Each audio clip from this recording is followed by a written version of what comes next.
got no life and there's nowhere to go.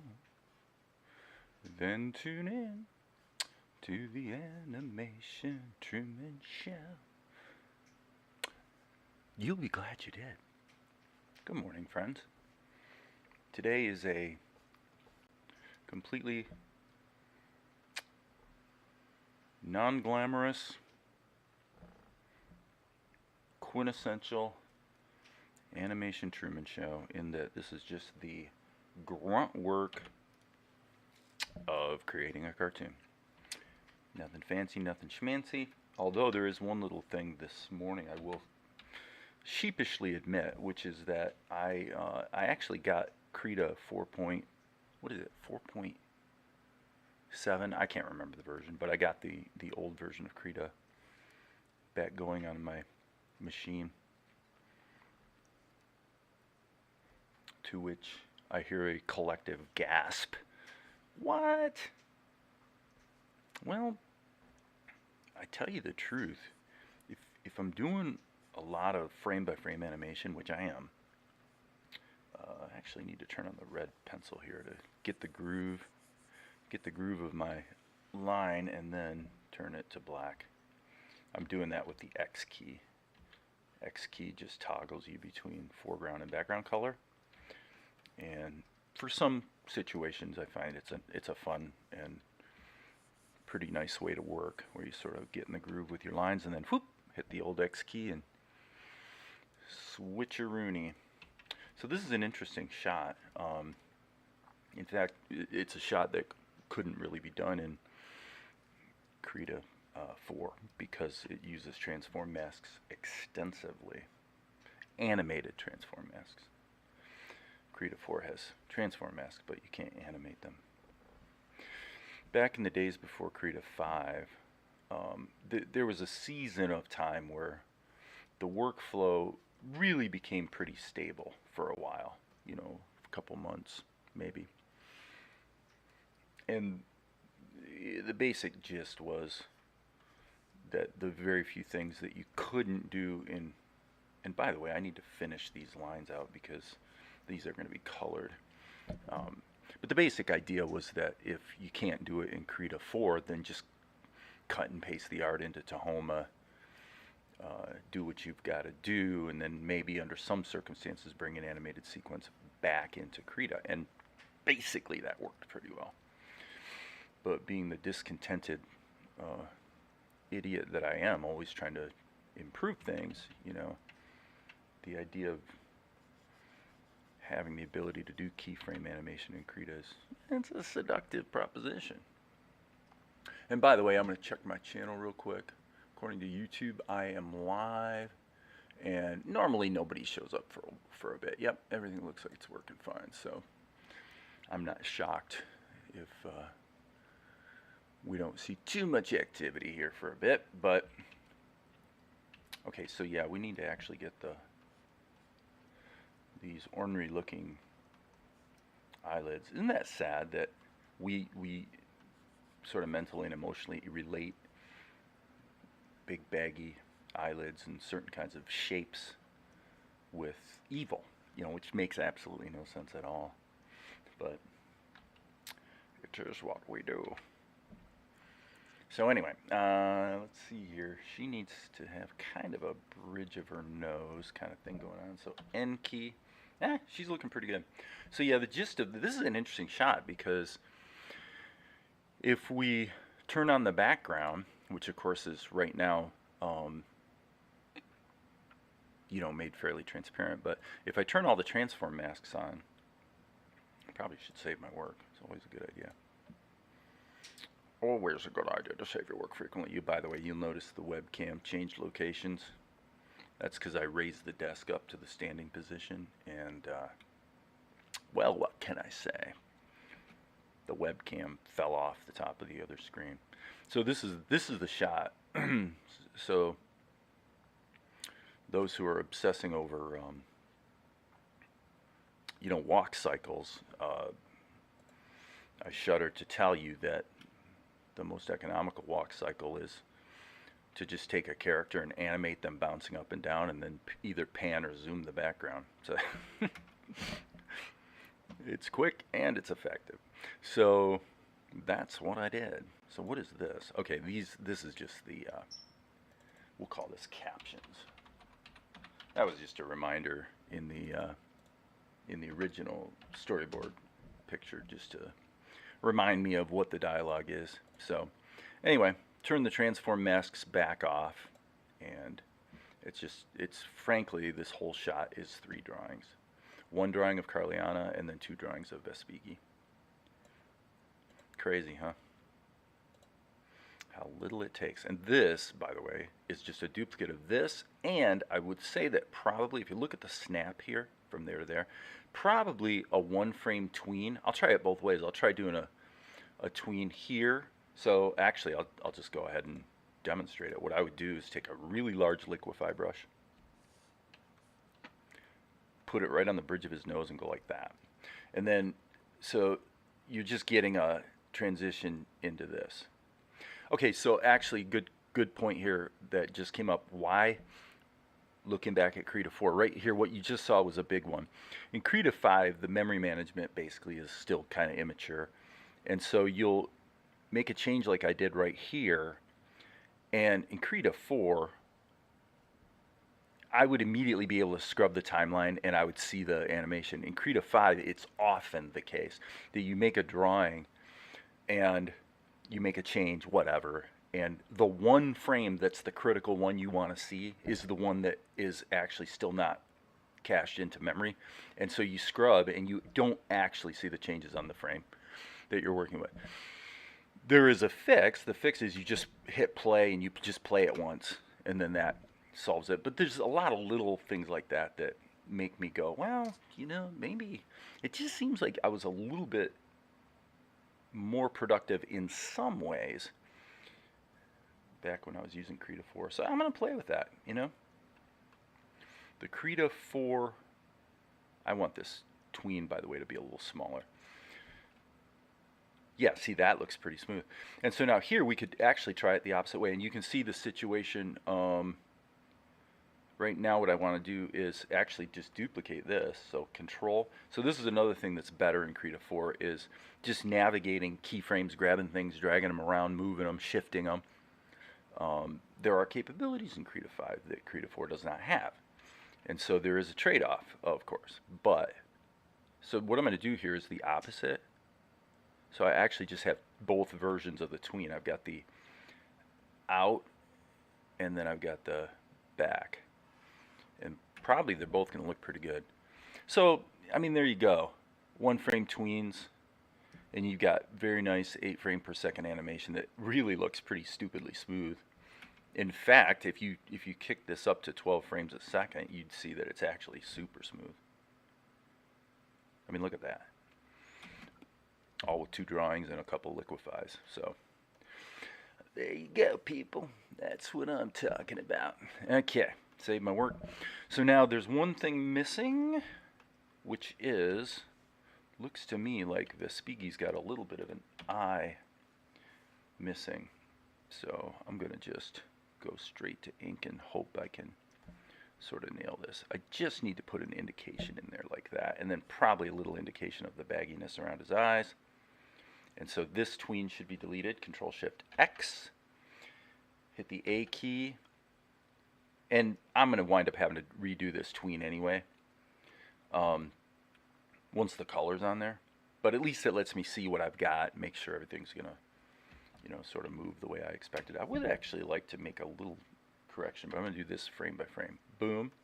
It's a little indication of the other bridge of his nose, like that. So sometimes, you know, it puts a little more life in the animation if you just go ahead and redraw it, obviously. So there is that to consider. Okay, so basically, I will say that other than color, I think if we,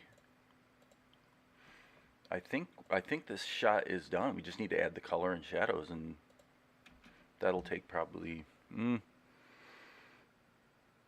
gosh, I'm going to speculate 20 minutes. But, I mean, yeah, that's a great looking shot. All right. So Carliana is quite literally 1 and we'll just turn the background off. She's literally one drawing, the whole thing. We're going to have to put voiceover on there, by the way, or lip sync, I should say. Okay, so control, well, no, not control. Filter, colors, color to alpha. Let's get rid of the red. And for those who want to complain about it, obviously I could have just put the red and the black on separate layers. But when you're doing that really quick thing where you're toggling between red and black, it doesn't really work so well. There's still ways around it, though. It's like anything else. There's always a way. There's always a way. In fact, Darren T. on the Discord actually pointed out to me yesterday I was wrong. And I guess I knew this, but I'd forgotten, is that in OpenTunes or Tahoma, you can merge levels. You know, I always talk about baking stuff down here in Krita. Actually, your smart raster levels, your TLV levels, you can merge them in Tahoma, and I've done it. I just hadn't done it in a long time, and I kind of forgot that that capability was there. So if you tend to, you know, you want to keep your workspace clean and or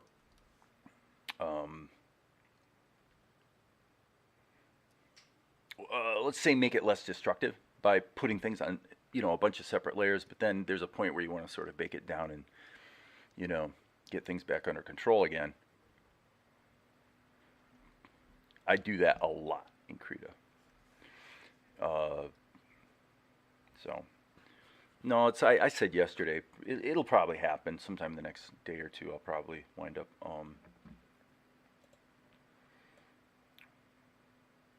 back over into Tahoma. But we'll see. Okay, so now what I'm going to do is, what is this? That's the transform mask. Yep, you can see all these keys. Most of them are, there's really only like 3 keys. And then I just, you know, selected them and then control drag, just copied them. It'd be nice if you could loop animations in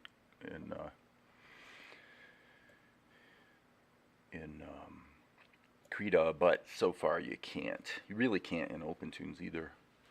Blender you can, but it's a little bit of a convoluted way of doing it. Okay, so what I want to do actually is I'm gonna grab a picture of Carliana from the clipboard and go Control V and just paste this in. Hit the A key and then we'll just scale this down. We just want it to be available as a color reference. In fact, making it skinny like that is actually no harm. So no harm, no foul. N key gets us back to normal size. So that just lets me sample the colors and save my work. Okay, so here is Carliana's ink. So I guess I better start thinking about naming my layers. And we will call this CLR color. And okay, so then we'll sample, hit the fill tool, sample that color, and boom. You can see there is a little bit of, because it's a fairly sketchy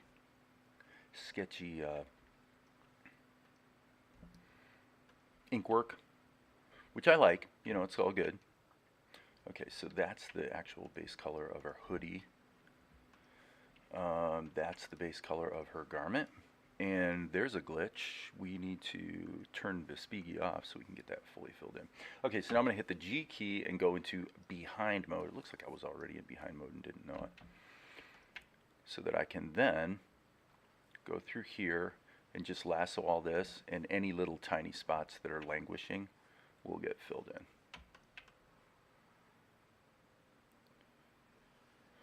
So just a little extra step, just to be sure. Okay, so now I'm going to go grab a little off-white, not quite white, and we need to not be in behind mode, by the way. We need to be in normal mode. And then just add these little details. Okay, so then now I'm going to add another layer to her, call it SHD. For shadows, we always alpha lock the shadow layer. Go to black, hit the G key, which is the freehand path tool, and that way I can just start smacking in some shadows like so. And you say, whoa, those shadows are like stupidly dark. And by the way, I just saw that needs to be set to raw so that it doesn't add a bunch of egregious smoothing that I didn't actually want. Okay, we're going to do with her eyes the same thing we do with Golek, so we're going to kind of pitch her in darkness, baby. Okay, so now the usual, I would say 14 for this shot. Usually the shadows are going to be somewhere between 10 and 15, and I tend to favor 12 or 13 most of the time. Here they're out in the sun, so we'll maybe make it just a little bit more high contrast. So, is anyone here? We've got one concurrent viewer. So there's one person on the planet right now that finds the methodical grunt work of animation. In other words, what it actually takes to create a real freaking show, as we can see, is actually profoundly uninteresting to most people. And I can understand that. It's like watching I suppose it's somewhat like watching a scientist in the laboratory, you know, setting up an experiment. It's like, who really wants to watch that? Okay, so ink layer. We do want to soften this up a bit, so we'll lighten it about 20-25% of the way, and then for this show we tend to push a little bit of red into the ink lines. Not much though. I would say about 15%-ish. That feels about right. Okay, one thing I'm not loving. Okay, I'm gonna hit the A key, and so that's gonna affect the entire group. So I just want to make a correction here, and I have to get kind of down to a. This is another thing with Krita 4 I noticed is the interactive the interactivity of the liquify tool does seem to be better. There's actually quite a few things that work fine and are reasonably stable in Krita 5, but the overall feel of it is choppy, for lack of a better term, compared to Krita 4. They really, you know, in the last few versions of Krita 4, they really were getting it dialed in terms of capability and stability. So on the stability front, Krita 5 has been a pretty substantial step backwards. On the capability front, did I just say stability? I think I did. Hey, Darren, how you doing, buddy? On the stability, Krita 5 was a step backwards, whereas in capability, it was a step forwards. So I just mentioned your tip, by the way, Darren, on the matter of merging TLV levels. I knew that, and I just totally forgotten about that capability. So, like I said, we'll see. I'll probably wind up back in to Homa here before too long, but right now it's still the Krita zone. I'm checking. Yeah, if you notice, it had a little like this icon on the screen, little fist icon. Every once in a while, Krita 5 locks up.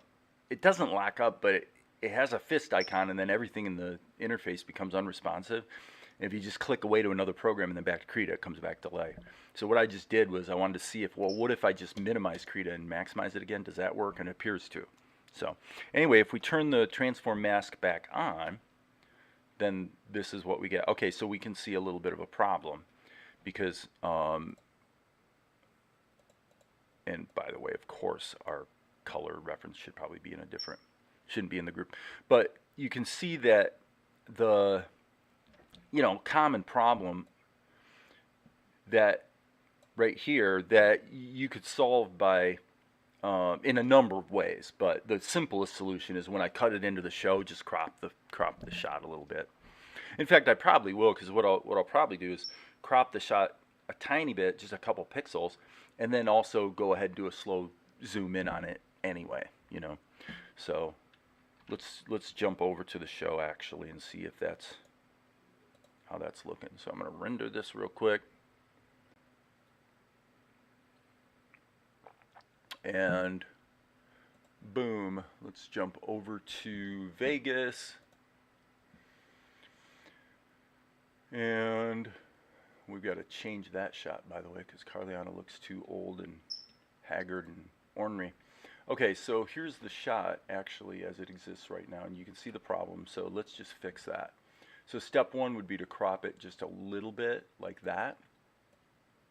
Yep, that took care of that. And then we're going to have the overall shot push in a little bit anyhow. So then this is the net result. Works fine. Okay, so let's jump back here. Okay, so Carliana's done other than lip sync, and what does she say? Well, let's look at the captions. The captions say, I don't know what game you're playing, Vespigi, but there better be a good explanation. Okay, let's definitely turn the transform mask off, and we'll call this mouth. And we'll just do this the usual way. We'll wait 1, 2, 3, 4 frames, basically half a second, and then dive into it. Now, she's a strange case when it comes to the mouth. In that, let me see.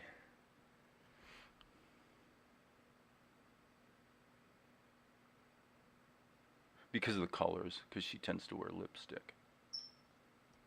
So what I'm going to do is I'm basically going to try to, and now let's go into behind mode so that I can basically get that upper lip on there, and then anything else I add is going to be a little bit behind. It actually stopped. Let's do this. Let's grab this color. And then that'll be, again, placed behind.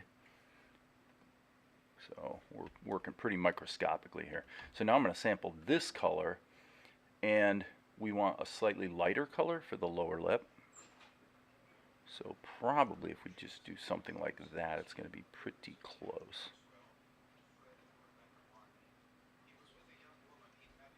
Okay, hit the N key. Okay, well that looks like an O shape. So let's put that here. I'm going to copy it back here, and we'll just see if we can use translations to sort of dial it in, but I'm not necessarily optimistic.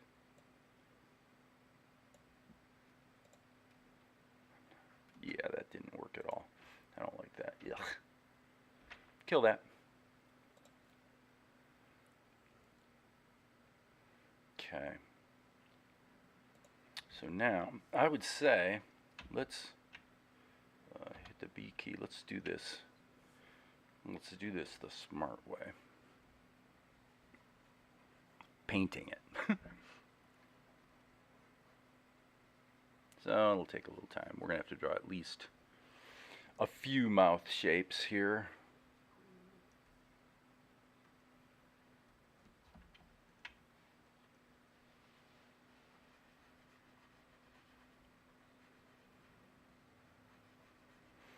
So we've got open mouth,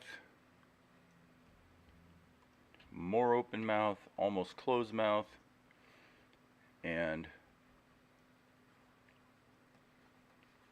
most of our lip sync can be handled that way. So it's basically what I call an anime style lip sync, which is very amenable to translation. Alright, I'm just going to loop these two for a moment. Okay, yeah, so this is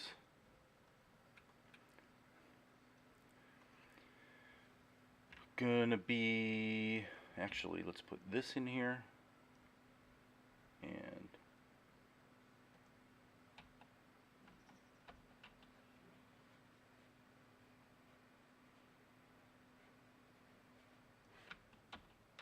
so like I said, probably not the most interesting thing to watch here, but certainly what you gotta do if you're gonna make a cartoon.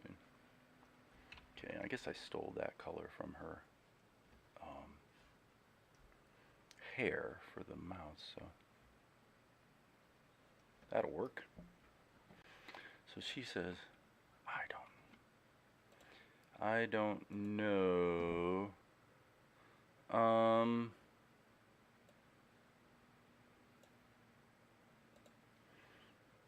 can we start with this? Wow, I'll try it again. This is probably not going to work. It's so small on the screen that maybe I can get away with it. A slight enlargement. Actually, that works if I trim off the lips. Okay, so B key, E key. Just clean them up now. Tighten up they're too thickened from being stretched. But the overall look of the phoneme, if you will, is probably fine. And then I'll even go in here and actually just sharpen the edges. That looks pretty good, actually. So if we'd use that as open mouth, so she says, I don't know what.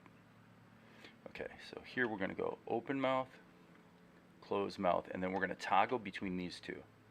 And then here we need to go to almost closed mouth, which we don't really have. I guess we have this one. We'll stick it in there and see what happens. So we got this. Grab these two, and then drag this down here. And let's just see how it feels. We might get close here. I don't know what kind of game you're playing, Vespiki. That'll probably work, because, I mean, this is the actual size of it. I don't know what kind of game you're playing, Vespiki. But there better be a good explanation. Okay, so this really needs to be about probably 62 frames.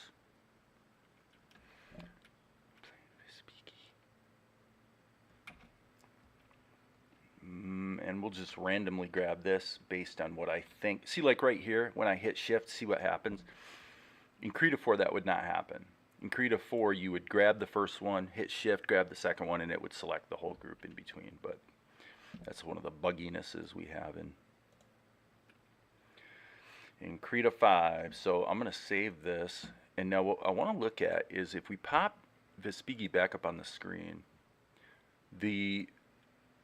yes, okay, so this, I'm going to hit Shift Alt. When she finishes her line of dialogue is when Vespiki looks back. And then he looks back away from her while she's blabbing. I'm conveying the way he looks at it, right? Not trying to be too disparaging on Carliana. I don't know what kind of game you're playing, Vespiki. There better be a good explanation. Okay, and so then if we turn all the layers back on, this is what's actually happening. I don't know what kind of game you're playing, Vespiki, but there better be a good explanation. Okay, yeah, and the timing here on this should not be there. So I'm going to actually just delete that out, and then grab all of these. I don't think that the pause in her speech is helping us there. I don't know what kind of game you're playing, Vespiki, but there better be a good explanation. Okay, actually, and here the pause works, but there be a good explanation. Okay, and again, Krita 5, you click here, hit play. It doesn't play from there like you would expect. Instead, it jumps back to the beginning, unless you want it to jump back to the beginning, in which case it'll start playing somewhere in the middle.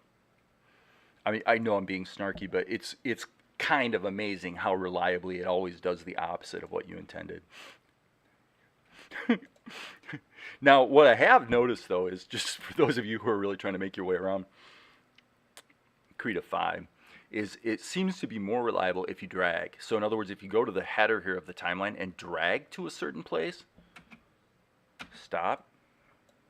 Yeah, if you drag to it, then it seems to understand what you're trying to do. So there is that. Okay, yeah, so she says, but there better be.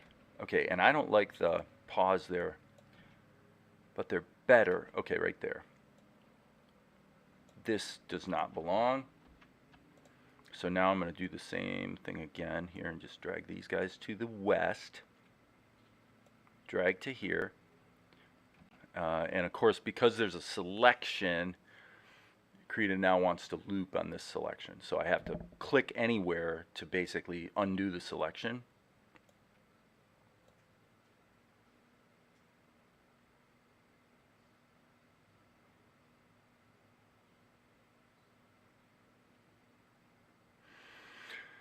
So what I'm a little confused about right now is it looks, as I'm scrubbing it, you can see right here, it looks like her mouth is open on both of these keys. So the question is, are these keys actually both the same?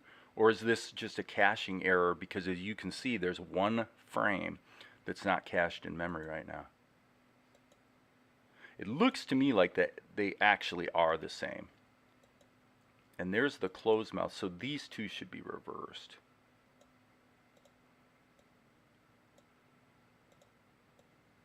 So, you know, niggly details, but there better be a good explanation.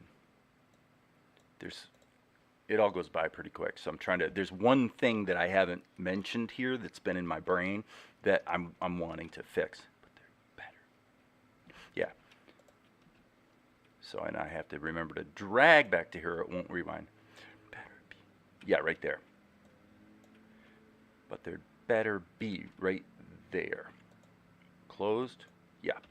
This whole section, Shift, Alt, this needs to be pulled back one frame. I was trying to close, when she says better be, I wanted to close the gap between those two words, but there better be a good explanation. Okay. And of course it won't rewind, but there better be a good explanation. It's arguable whether there should be a couple more phonemes in there. Yeah, there really should be two more. So what I'm going to do is take these, yes, I'm going to take these three that end it and move them to here, so I can then take these two, control, drag back. So there better be a good explanation. There you go. Okay, so Carliana is done. Save our work. Don't need this in here. We don't need her in here anymore. Vespigi should not have his transform mask turned on. And now we just need to get the color done for him. And we will be rocking and rolling and good to go. Alright, this can be turned off. Obviously, we don't need the dialogue in there. Let's grab this color. Okay, so this is the Vespigi ink. Might want to name it. Let's add a layer for color. We are definitely going to want a layer for shadows.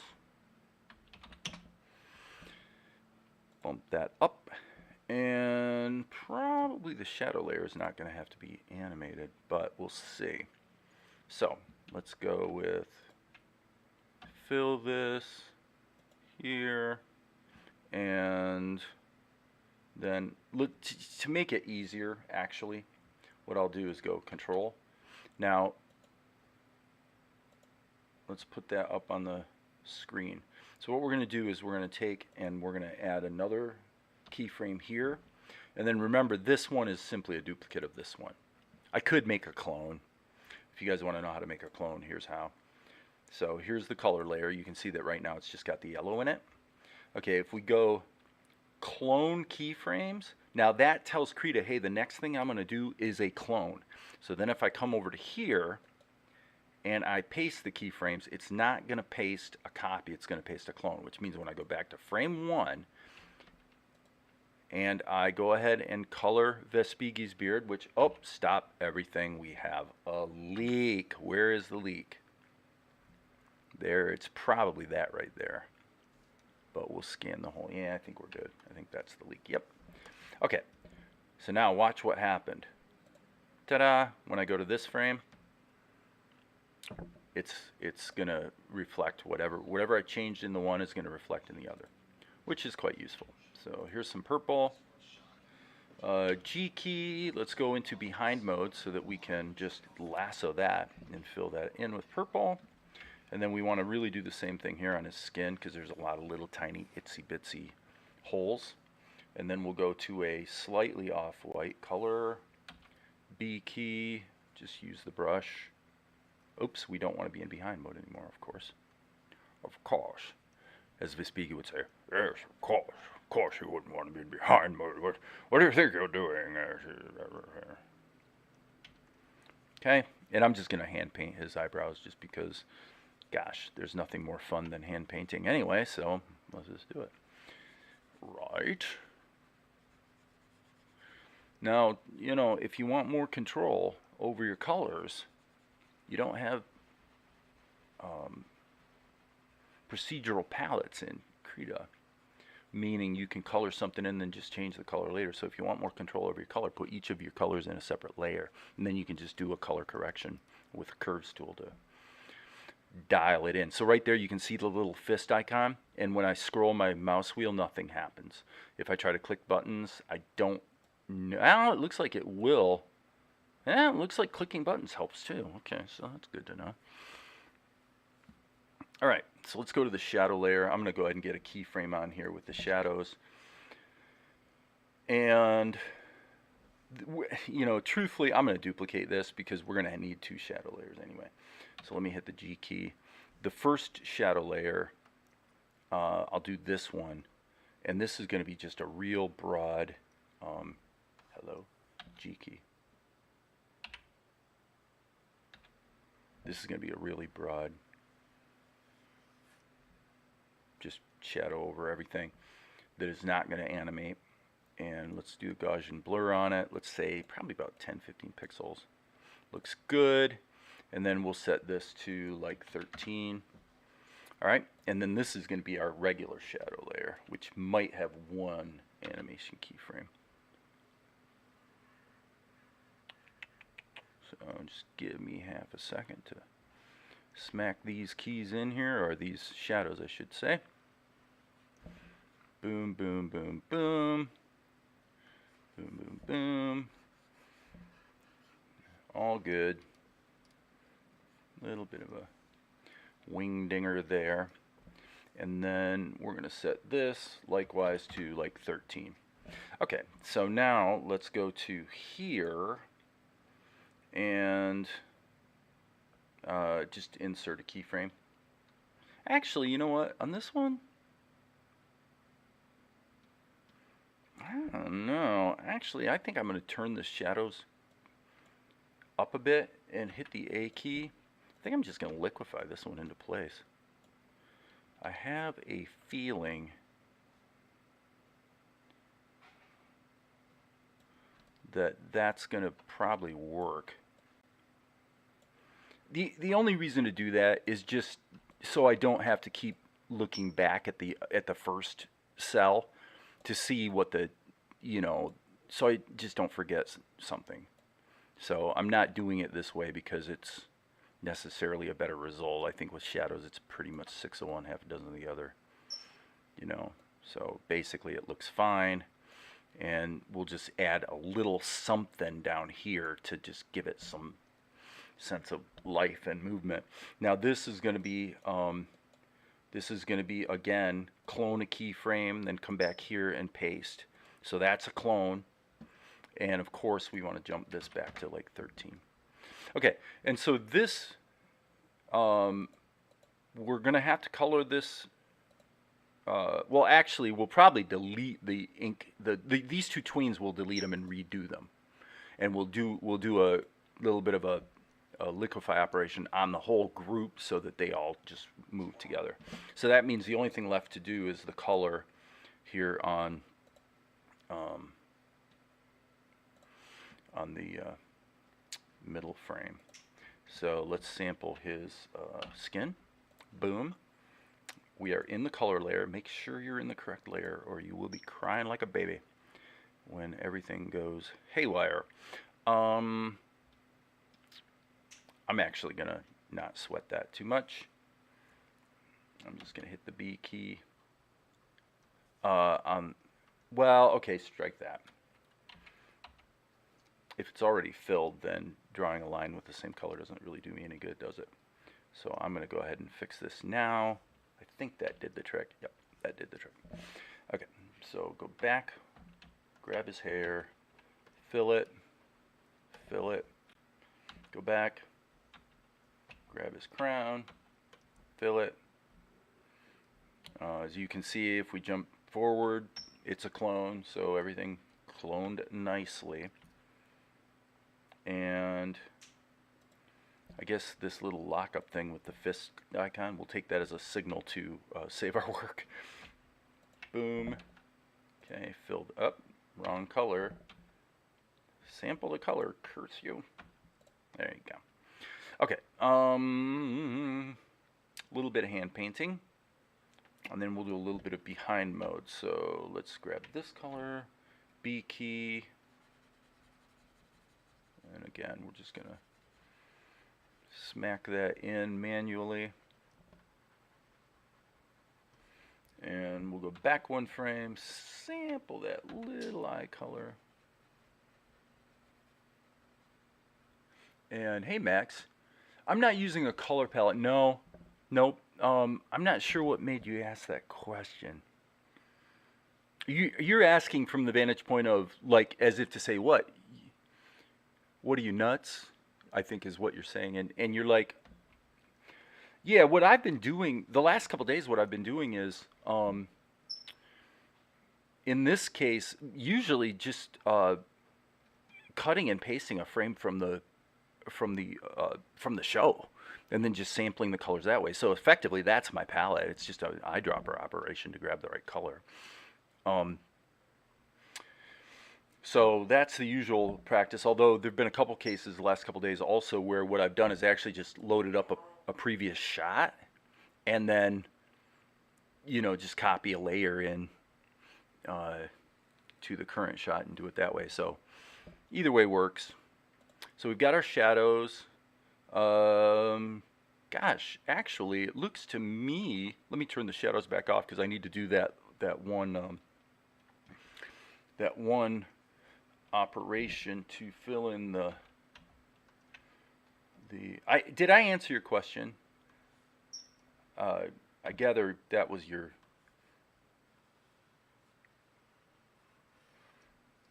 That your question should be interpreted as, what are you, nuts? Why aren't you using a palette of some kind?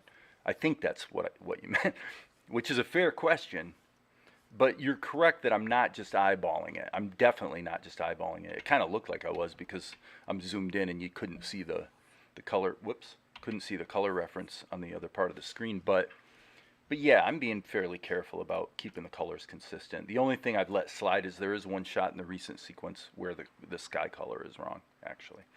Okay, so I'm going to go ahead and get rid of these tweens. They're not helping at the moment, and they're going to be pretty easy to put back in. So we've got the shadows.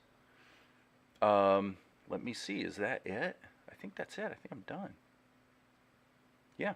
Okay, so that means we can go and grab the Vespigi group and go to this frame right here, hit the A key, liquefy. We want a really big brush, so to speak.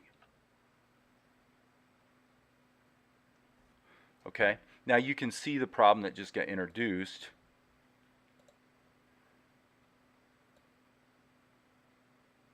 And honestly, let me redo that. I don't like that anyway. I think I actually had too big of a brush. So let's shrink this down. We want to kind of focus on the bridge of the nose. And then let's look at what the next position is. So yeah, it's like, so I want to get that shift in his, I want to twist his head, but I don't want him to actually move too much. So that's not bad, actually. I'm going to go ahead and push this a little bit more. Okay, we'll just keep moving forward here. Let's just go to here now. I just did the opposite here.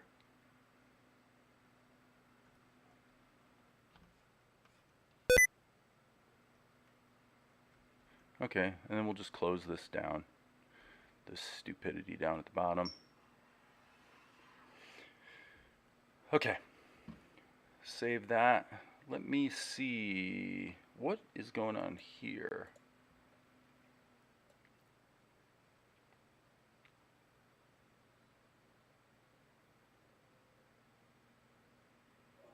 Why did the... Oh, I see. This copy of shadow, the greater shadow, just general shadow, really was not supposed to have any animation keyframes in it. That's just supposed to be, I shouldn't have even put a keyframe in there in the first place. That feels pretty good. Okay, if we turn our transform masks back on, we've got the same issue we had with Carliana where he's, you know, the obvious fix, friends, is to have made sure that the whole, this whole thing should have been done a little larger than my final destination resolution so that I had room to crop it. So, but we're just going to crop it the hard way. Okay, so one thing I am looking at right now and noticing is, I'm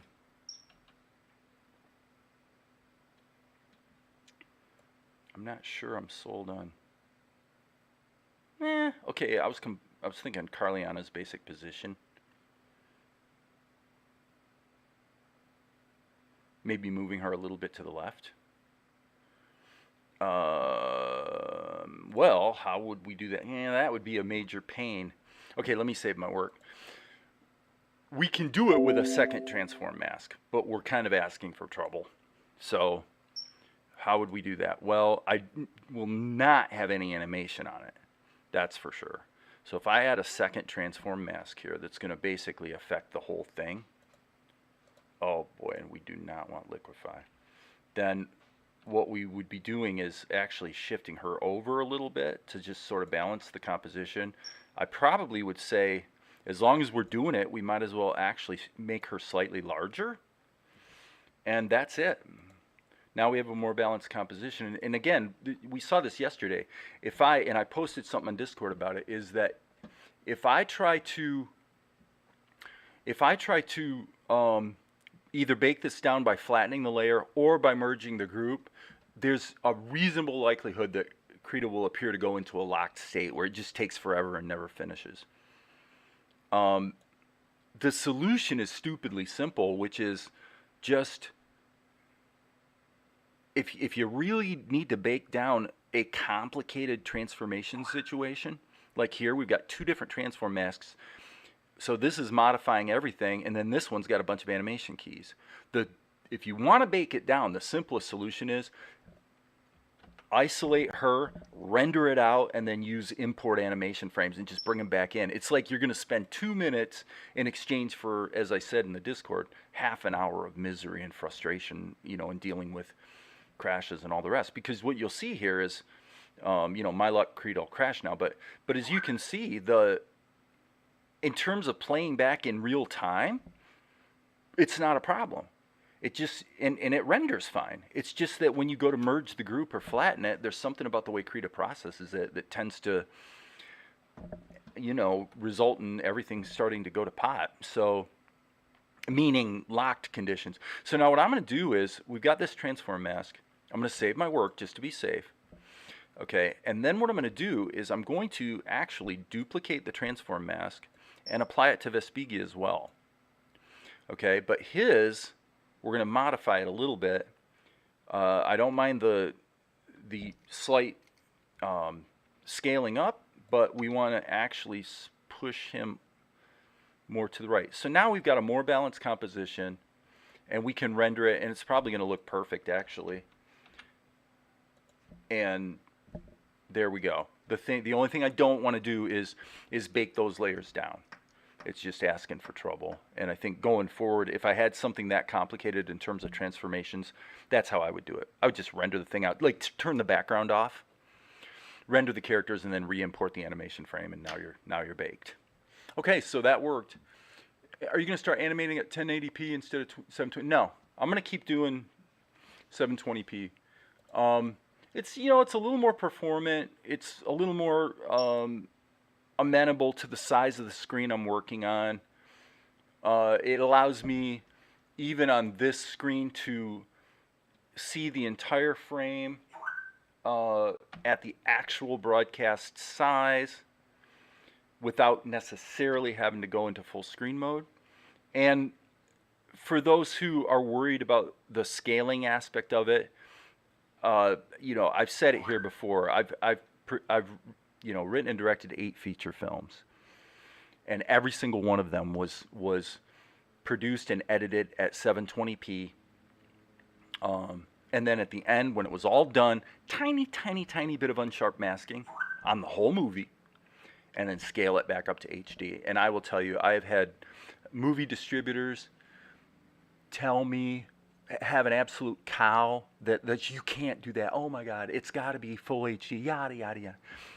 And yet in 10 years, not one person has ever noticed. That's a fact. So, and think about it logically. Most people are going to be watching this stuff, in many cases on a tablet or phone anyway, So, anyway, you probably didn't want all that explanation, but.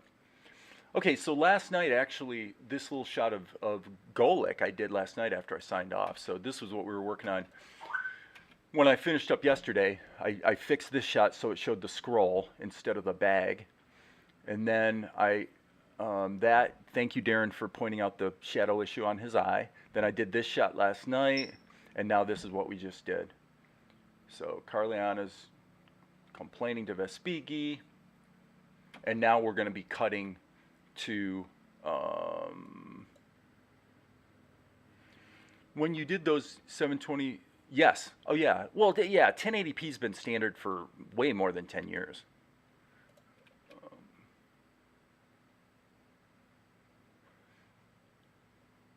Okay, technically this image sequence is too short, so yes,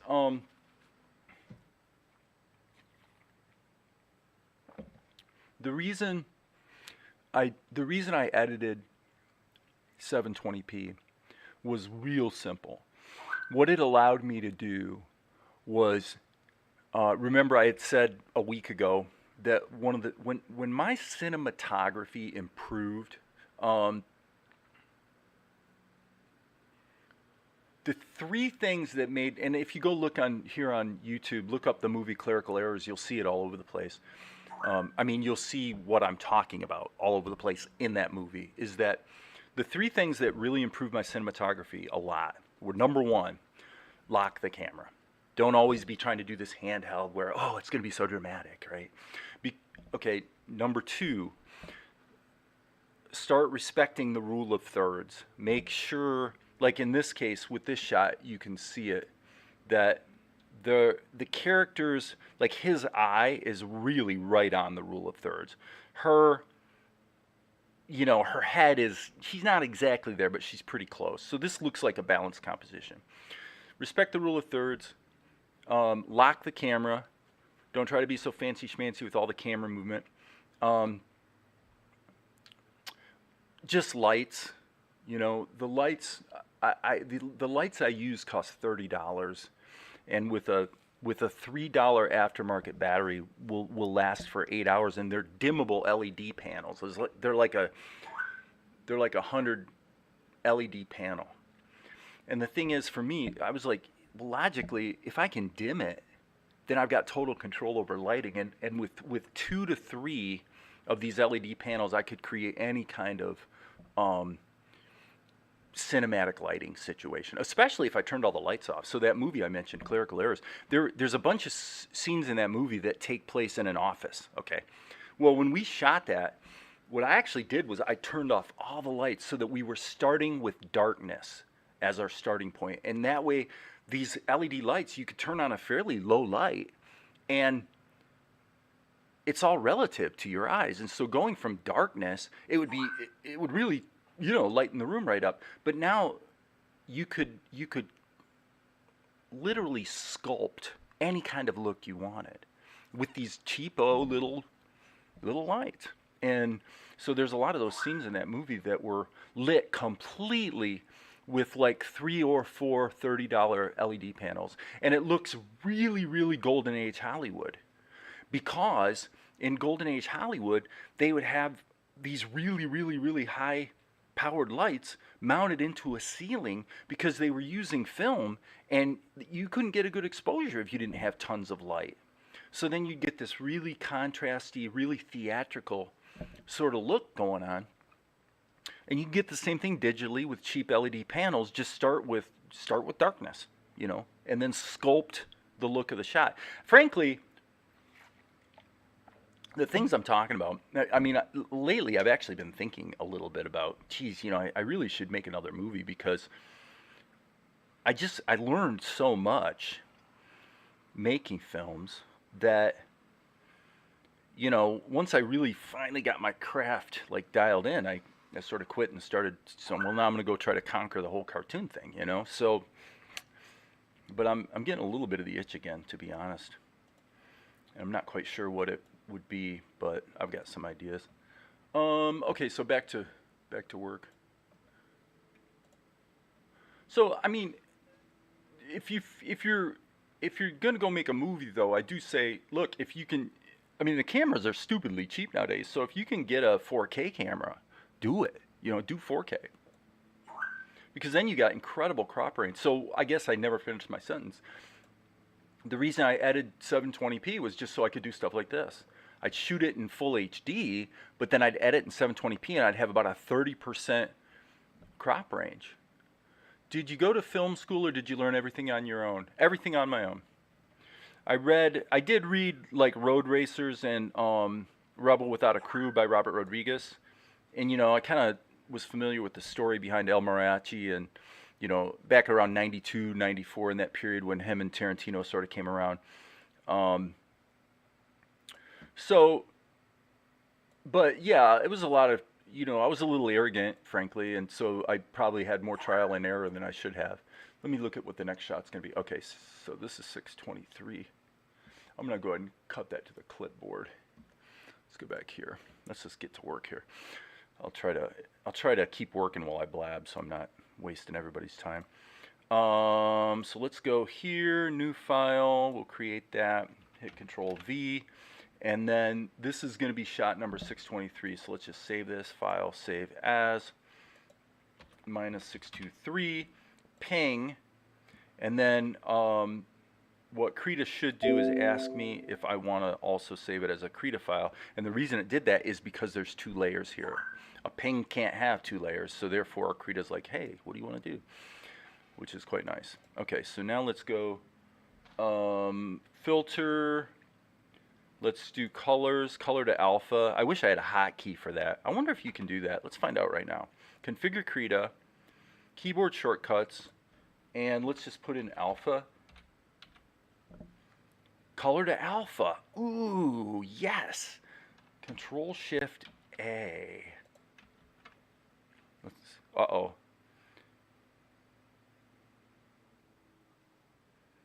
It's ambiguous with the following shortcut. Do you want to assign an empty shortcut on this action? Oh, for deselect, of course. Don't be stupid, Dave. Okay, let me think about this for half a second. When I'm doing,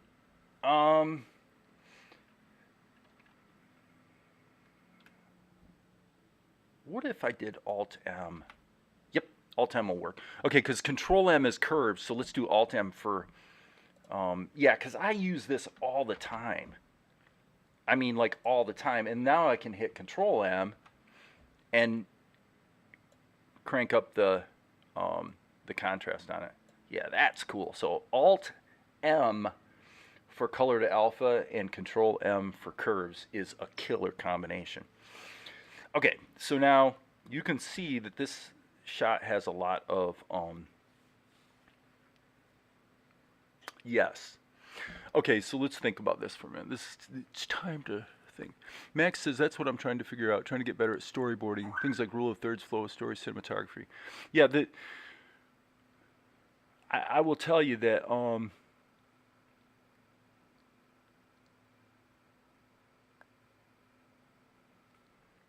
rule of thirds is huge, number one.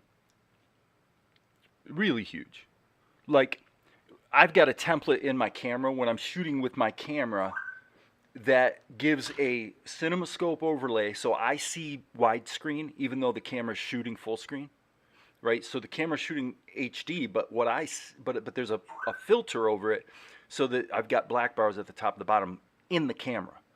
And then within the CinemaScope frame, I've also got little tiny, real faint lines that are rule of thirds, so I can line up a shot. Okay, so here's the other thing.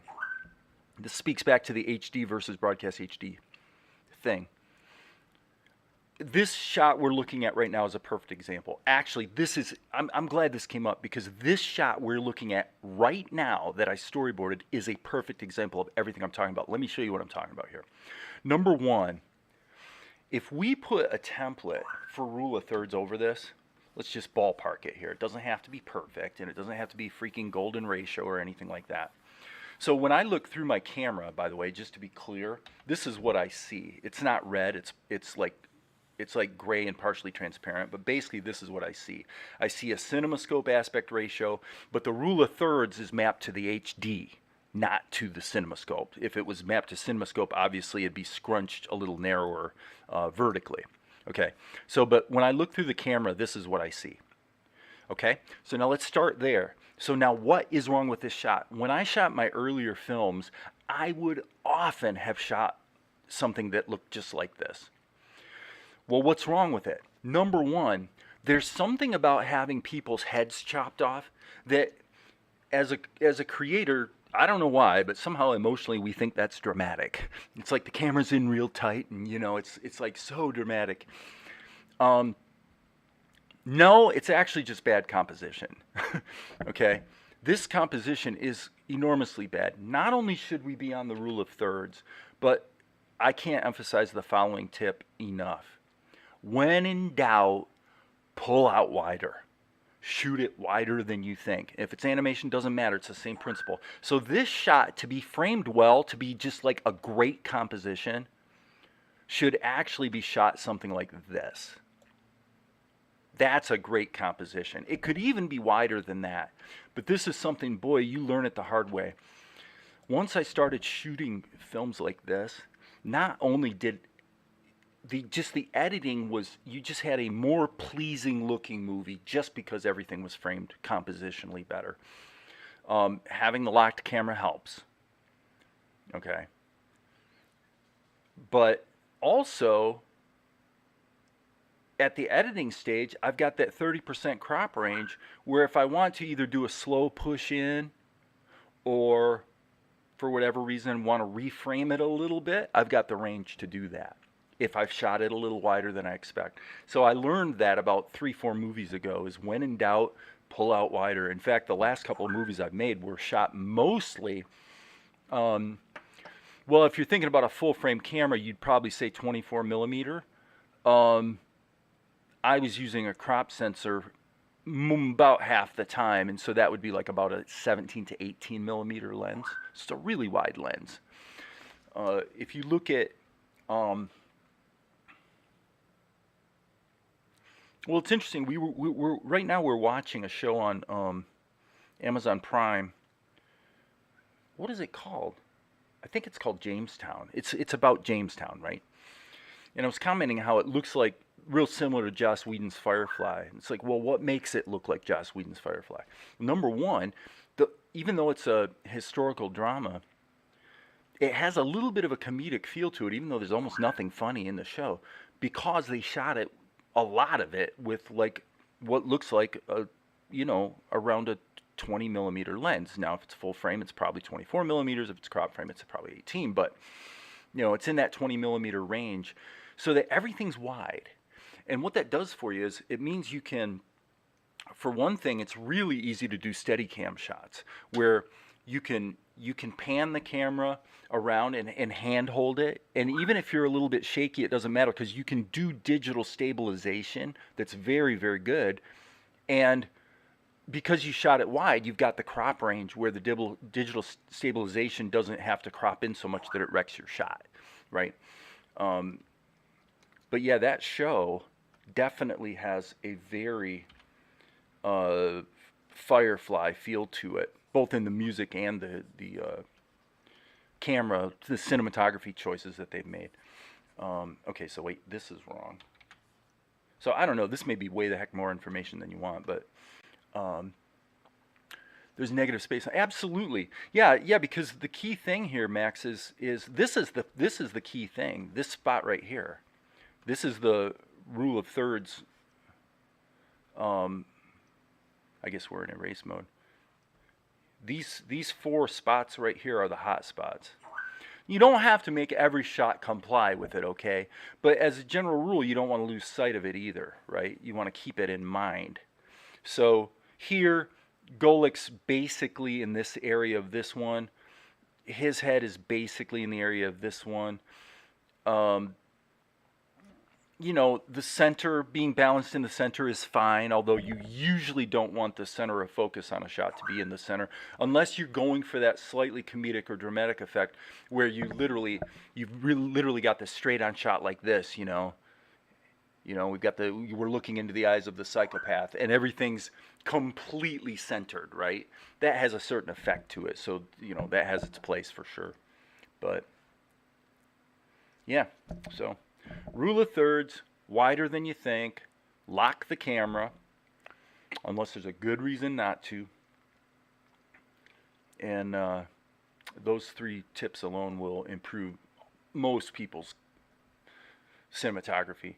And then the lights. Don't count on, you know, people tell themselves this story about natural lighting and, you know, how it feels so real. Well, it does, but when you think about movies from the standpoint of cinematography and visual look, you know, compare the movies of the 50s and 60s to what you saw in the 70s. You know, like Clint Eastwood's movies, like Dirty Harry or something, right? It's a great movie. It's a fun movie. Great, you know, a lot of action, yada, yada, yada, yada. You know, do you feel lucky? But nobody on earth remembers that movie from the standpoint of an amazing look, okay? It's just not. So, I mean, there's no accounting for taste. Some people probably think it's great, but... Okay, so I'm going to take a... So there's negative space on the sides when you zoom out. Well, if you're going to zoom out, I mean, don't, you know, the rule is don't be stupid, right? If you know you're going to zoom out, then, you know, start in tighter. Because the idea is, where are you going to land? Right? If you're pulling out, then you're going to say, okay, well, let's do that. Okay? So this shot might start here, where it's compositionally fine, and we're going to pull out, and we're going to land here, let's say. Okay, fine, that's fine. The point is, think about it from a storytelling standpoint, and think about what are people going to remember? Well, they're going to remember where you landed. They're not going to remember, you know, the ride. And actually, it's an interesting analogy, because you think of a if I were to say that in terms of a roller coaster, you'd say, well, Dave, you're nuts. That's crazy, because you do remember the motion. You remember the ride. But I'm telling you, it isn't, you don't remember it from the vantage point of what you saw. Okay? Especially the details. You remember it from the vantage point of how you felt. And when you have your camera doing this, that feels a certain way. Okay? It imparts an emotion. It just does. We can't help it. Okay? But in terms of visually what people are going to remember, it's going to be what they see after the camera stops moving. So you want to think about where you're going from and where you're going to. The other thing is, a shot like this, it would be like, what would really happen in the storytelling here, maybe? It might be something like this. So here's a shot where we pull out as Vespigi, and I'm not going to do this because it's more animation and camera work than the shot can justifiably call for, but I'm playing around with things you could do if you wanted to, okay? So let's just say you were going to do what you suggested. I would not do it. I wouldn't do this. I would probably do the opposite. I'd go wider, and then I'd push in, and I'd land the camera here just as Vespigi lands on this spot. So he's coming in from stage right, and he lands, okay? So then he says, "What is the delay?" Okay? So right when he says what is, then what might happen is you'd either smash, zoom, or cut to this. Okay? If you wanted to avoid the problem of a jump cut, without having to actually change camera angles, then you very well might want to actually have him centered. Or even a little bit to the right if there's something interesting to fill in the composition behind him. Okay. Okay, so what is the delay? And then it actually might just cut to this, where we see Golek. He's actually balanced within the rule of thirds. That's fine. He's centered in this case. Or you could put him here. If Vespar's actually in the shot, then I would probably reframe this. I would say, okay, if we're going to put Golek here and we're going to use this close-up, then let's take Vespar and let's move Vespar to the left, because that's going to put him closer to the rule of thirds and just balance the composition out. Right now it feels like we're falling out of frame. Okay, so just use your common sense, but I mean the rule of thirds definitely serves as a helpful guide to keep you relatively on track, you know. In this shot, by the way, we've got two different pictures of Golek, so that's why this is where he actually is in the shot. Okay, so do you study films to get better? Yeah, of course. What else would you do, Max? How are you going to get better? Let me really ask you this question. Actually, I'm glad you asked that, because you know, I've had a tendency here to rant. Am I gonna get better at creating a show like Salt and Light by sitting and watching an episode of Avatar? Or am I going to get better by reading Richard Williams' book, The Animator Survival Kit, and doing all the exercises on walk cycles and all the rest? You tell me. What's going to make me a better creator of entertainment for a certain type of audience in a certain genre? Yada, yada, yada. My argument is there's no contest. There's no contest. You're going to get improved much more by just looking at stuff that is in the genre or the marketplace that you are interested in, and just deconstruct it. Look at what you see and ask yourself, okay, what am I seeing here? How did they do that? Well, exactly. Exactly. And there is no contest. Will studying Richard Williams and doing exercises and walk cycles help me? Yes, of course it will. But let's remember this very, very important point. I could spend, and I am sorry to the animation purists out there, but here's the deal, and I feel strongly about it, is I could spend weeks, months doing walk cycles, really learning how to impart all kinds of character and emotion and attitude into the way people walk. Nothing wrong with that. Nothing wrong with that. But look, here we have a shot where there's two people walking. We bounce them in the frame, and we either pan or zoom the background.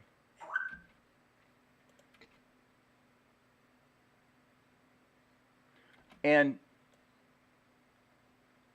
you know, maybe somebody's going to argue that a wide shot, maybe even in silhouette, you know, seeing them coming over the hill would be more impactful, and maybe it would. But actually, I think it turns out that most of the time, it actually doesn't matter. This is a really important point, too, about storytelling. This is really important because and I can prove it because it's definitely true and provable in music. You think about it in music, okay? How musical is a chord? So if I take my guitar and I strum a chord, how musical is that? On a scale of 1 to 10. Well, you know, it's a 1 or it's a 2, right? It's musical. It's a chord. There's harmony there. But is it music? Well, no. And I say, well, okay, well maybe a C chord isn't the right chord. Maybe I really screwed up. Maybe it should have been a G chord or an E chord. Maybe I hit the wrong chord. Well, no, don't be stupid. What you must understand is that it isn't the chord, it's the progression. It's the movement through time from one chord to the other, and how you get from one to the other, which is where melody comes in, and orchestration. And how it moves over time is, in fact, what defines how we feel as a result of the music. So playing chords is not musical. It's good. You want to know how to do that, but it's not music. It's just a snapshot. But music is not a snapshot. Music always progresses through time. Well, guess what? It's the same way with your storytelling. And I think, by the way, Max, from what I remember of seeing what you're doing, you know, you've got a pretty good a instinct, I think, for visual storytelling. But my point I was making was that having this be the most Emmy-winning or Oscar-worthy, amazing 2 seconds of walking in the history of cinema, well, okay, 6 seconds of walking, is really not that important. What is important? Well, what is important is the pacing of through time. It's the variety. It's the change from one shot to the other. The reason this works as entertainment is because it's always on the move. It's always changing. You know, Vespar Cox's head, we switch shots. It doesn't matter what the shot is. It could have been a closer shot. It doesn't matter. This is even tighter. Now we flip around. Things are moving, right? It's not the greatest show ever. It's okay, you know, it's just okay probably. But it's the constant motion, and then you of course add the layers of sound and music and voices and everything else, and what you get is you get this total amalgamated experience. And the best you can hope for, the very best I can hope for, is that, and I mean this very seriously, is just that it gives people 20 minutes, well, half an hour or whatever, that an episode would give someone a half an hour where they would get in the alpha zone and they would just find themselves caring more about the characters than thinking about the animation. So there is a point where the animation or whatever sucks so bad that it distracts from the story. And I've done it with filmmaking. So now I'm going to actually take a short break and let you guys can kind of loop on this sequence, and I'll be back in just a few, probably about 3 to 5 minutes.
Dudes, I'm back.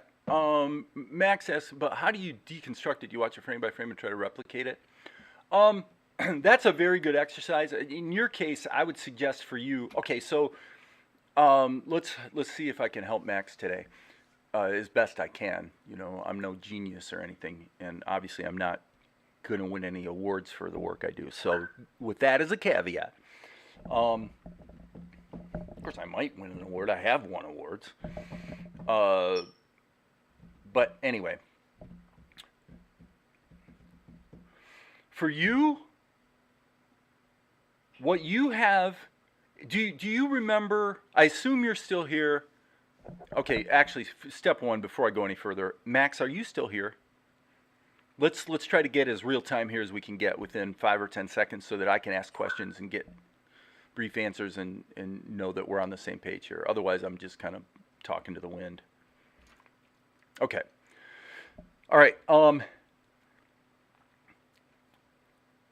You're the one who's doing the Death Note knockoff. Is that not right, or is that Sifter? I can't remember what's the one you're doing? Are you the Death Note thing, or are you the? I seem to remember you're the Death Note thing, and you've got the cool voices on there, and what it looks like is basically an animatic. Does that sound about right? And so most of what I've seen from what you're working on, yes, okay. So what you're working on is basically black and white. So from what I recall, so yes, for you, from what I recall, the general sense of storytelling is pretty good. So the pacing stuff I'm talking about, it looks pretty good. If I remember right, you've got a good sense of editing, like visual storytelling and the flow of cutting from shot to shot. You seem to, instinctively, you're pretty good at that. So for you, as far as that aspect of it goes, it isn't the cutting, the editing part that is more of an issue for you. It's probably to look at the shots and do what I said here and just make sure you're applying the rule of thirds so you basically have balanced compositions. Don't redo everything you've ever done or anything, but just but I would be thinking about the rule of thirds on your stuff. In terms of what I'm doing on Salt and Light, I am not doing CinemaScope, so it's not. So these red bars at the top are actually irrelevant to everything I'm talking about here today. I just put them in there to illustrate what I see when I look through my camera. Okay, so we'll take those out so they're not distracting us. So I would think about the rule of thirds compositionally, but then to go beyond that to where you're trying to get to with your show, absolutely. If it was me, what I would probably do is I would take one shot in my own work, in your case, take a shot that you've already done, okay? And then scan through an episode of Death Note where you find a shot that's kind of sort of pretty much the same shot that you did. And then I would use that one shot, and you could basically use OBS to screen capture it, or, there's a lot of, you could go, pirate the damn thing and download it, or go watch it on, Death Note is on Tubi, so you can watch it for free, and you can certainly pause the screen, and, so you can see it on Tubi, for free. And don't want to say this too loudly, but one thing I have noticed is just so you guys know, is that if you watch Tubi on a computer as opposed to on a device, the commercials don't seem to work. So it hits the commercial break and just you see a black screen for a moment. It keeps going. So if you want to watch Tubi without commercials, watch it on a computer. We're kind of lucky because our living room, the centerpiece of our living room, is actually a computer desk, right? So we got kind of a weird situation that way. But anyway, so yeah, I would go to Tubi, find Death Note. If you want to slow it down and go frame by frame, then that might be helpful. The truth is that the microscopic, going through frame by frame, probably isn't going to help you that much, because you already know how to do tweening, and you can see from what I'm doing here with the shot of Carliana that I did a little while ago, you can see that there's many situations where, like in anime, where you got these quick jump cuts from one pose to another, and just one tiny tween where there's just a slight amount of movement does the trick. So frame by frame, how does that help you unless you're doing a really, really rapid action sequence? And by definition, if you're doing a really, really rapid action sequence, you don't have to be that careful about the drawings because they all go by so fast that you don't remember any of them anyway. What you remember is how the motion made you feel. If you go in and you look at, and somebody on YouTube has already done it, is if you go in and you look at the first episode of One Punch Man where the big giant creature is really swinging punches and all that, you'll see that it's a mess. I mean, visually it's a complete mess, but it all goes by so fast that it has a really exciting effect. So I think that's one of the cool things about animation is there's this natural trade-off between the stuff where you have to work harder, like the money shots where there's lots of motion, actually balance out with the easy shots that are just like a static close-up or whatever. Because when it's a money shot, you really don't have to be that careful to make it look good.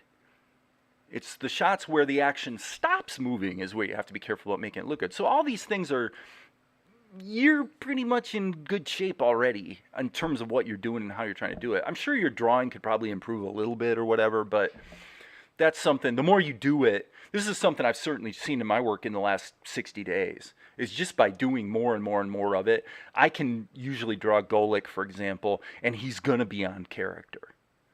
Asher is going to be on character. I don't have to like struggle to get the characters looking right anywhere near as much as I used to. I still have to be careful, right? But so why would you deconstruct that shot in Death Note? Well, what you're really doing is you're looking at how you get your work to the next level in terms of ink and paint. So then what I would do is I'd say take the shot that you've done and make it just as an exercise for yourself. Just do it one time. Because this is the crazy thing. Let me tell you something I learned a long time ago about music. Okay, when I was in college, I used to have a 40-minute per day thing I did because I was really into Steve Morse's guitar playing, where he picked every note. So I would do this sequence of exercises that took about 40 minutes, and I'm telling you what, I was a fast picker. I mean, my phrasing wasn't great. It was okay, but my picking. The clarity of my picking was very, very good. The problem is that didn't really do that much to make me a better musician.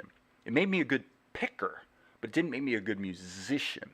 When I started gigging with a band in 2009, I basically did lead guitar and lead vocals in a sort of like a classic rock band for about 2 years before I started making movies. When I got the movie deal, I quit the band, right? Because it was just like too much to do. But what actually improves you as a musician causes your guitar playing to improve much more, much quicker, is just learn one song, but learn it perfectly. The discipline of slowing everything down and just get that one song really, really, really correct will just naturally cause you to bump into all kinds of edges of your own capability that you have to improve now in order to conquer that one song. It's the same thing with your shot from Death Note. If you copy the color, the inking, the thickness of the lines, everything about it, as meticulous as you can be, what you're going to find is just doing that on one shot will cause you instantly to improve more than a month of animation exercises, following Richard Williams' book. Sorry, Richard, I just don't buy it. And I'll tell you why I don't buy it. Because when I go on Facebook and I look at Lavallee's traditional animation group, which I follow, and some of the people here, like Ross, Nagut 40, just posted something to it a couple days ago, that Pirate and the Flea animation he did, which is really good stuff. What you find on that group is a lot of people that say, hey, look at what I've done. And you're going, oh my gosh, these guys are amazing animators. There's people that are out there trying to channel the Disney, basically Walt Disney from the 60s, Robin Hood kind of period. There's a lot of people. And that's kind of what Ross does, actually, in terms of the style of the animation he's doing. There's a lot of people that are trying to do that, okay?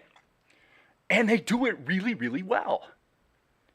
To which I say, okay, that's a really good 4 seconds of animation, but the problem is, you work so hard on that, but so what? There is literally no place in the marketplace that gives a flying you-know-what about that. The market does not care. Now, if you're fitting into a group with other people, and you're collectively creating something bigger that does fit in the marketplace, then of course those skills have value.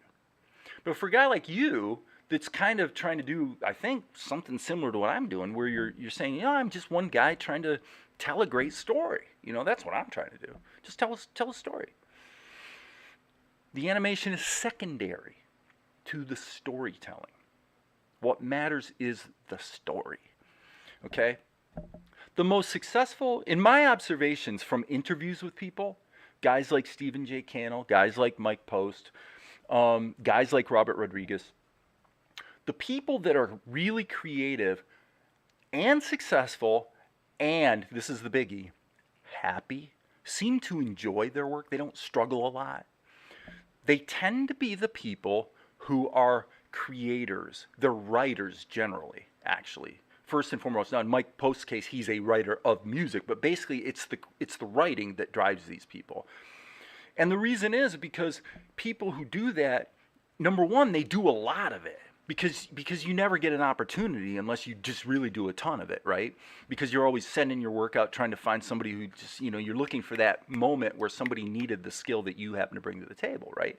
And then when it happens, once you get your break, if you're good, you might be set for life at that point, right? So that's what you're sort of angling for, is just the opportunity, right?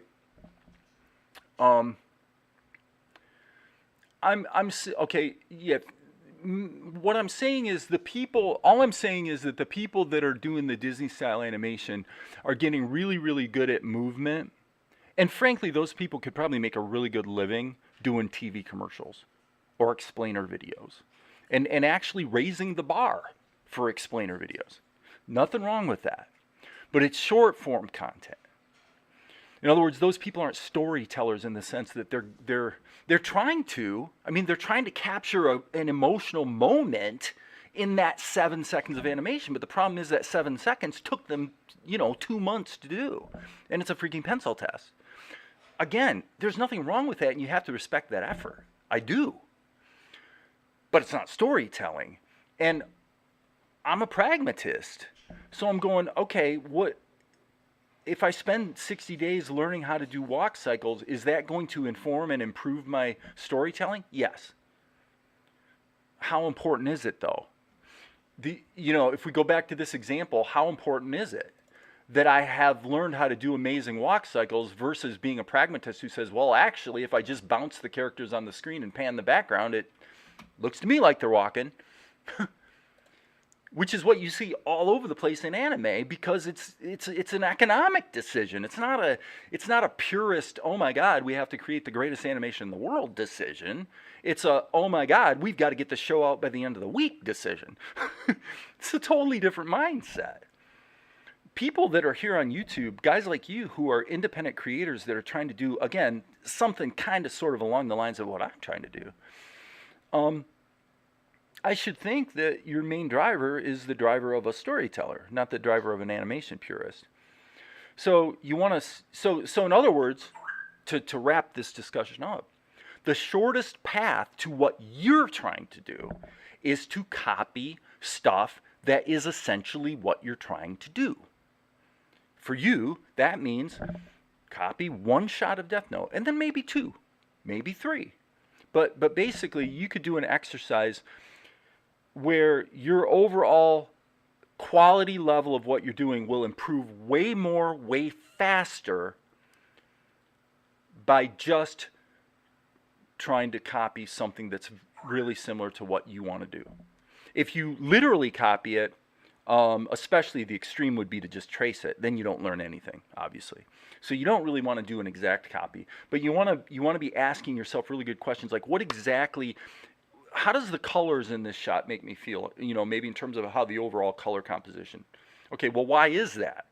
You're probably going to find out there's probably going to be 2 main reasons. And by the way, I don't consider myself great with color. Okay, so, but having said that, the basic idea is what you're going to find is that if color has a total dynamic range of 0 to 255 values in 8-bit color, okay, you're going to find that most of those shots actually work a range more like this. They keep all the color values in a certain dynamic range that's limited. And the reason for that is that what our brains respond to is contrast. So if you have a shot that's kind of dark, then the thing that's light is what jumps out at you, right? It's the contrast that makes it work. Okay? Things like that, things like that you think about and it occurs to you, you go, oh, okay, so if I limit my palette to a limited range, not necessarily of colors, but of values, then is my shot going to actually start looking more like the shows that I like, and you'll probably find that it does. You see what I'm saying? Going back to your other point, you're saying watch a single scene from the original Death Note anime and match the timing and cinematography as close as possible. Not necessarily that specifically. What I'm saying is, for you, you decide what it is about your work that you feel needs to improve, and let that guide what it is you're trying to learn from Death Note. I'm just guessing that composition and ink lines and color are probably good ones to look at, because I don't remember seeing a lot of that in your work. You've got ink, obviously, but you don't really have the color part going on. And I don't remember about backgrounds.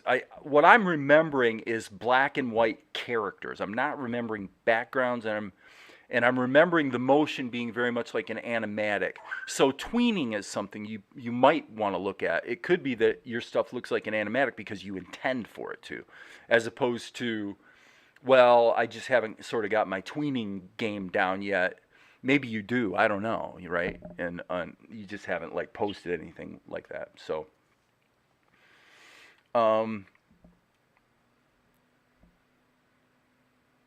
So I hope that helps. The bottom line is that if you erase everything I've said and say, okay, well, what I'm going to do today is I'm going to pick one shot from Death Note and just copy it, period. So don't trace anything, but basically, literally make a copy. You will learn a lot. And then you're going to want to immediately get back to your own work, and you're going to be starting to get excited. And you're going to say, okay, now I'm going to take what I've learned and try to apply it to my story, right? That would be a very good exercise for you, I think. And it would take you, I mean, you could do it in probably 3 hours. You know, it's just not going to take very long. So, but for animation, I'm trying to make it like an actual anime. Yeah, so you need to look, right, so you need to look at, I would screen capture it or something so you can look at it frame by frame and really see what's going on. Now, if I was looking at it frame by frame, I'd be asking myself questions like this. Like when it goes from a major pose to a major pose, how do they get from one to the other? Like exactly, like how many frames of tweens are there, things like that. Just, you know, getting right down to the niggly details and getting real specific with yourself about what it is you're seeing. Because basically, here's the problem. The problem we're trying to avoid is this. We look at stories and shows, and when we look at them, they include sound and, you know, explosions and voices that are really good, and you know, pretty nice post-production with glows and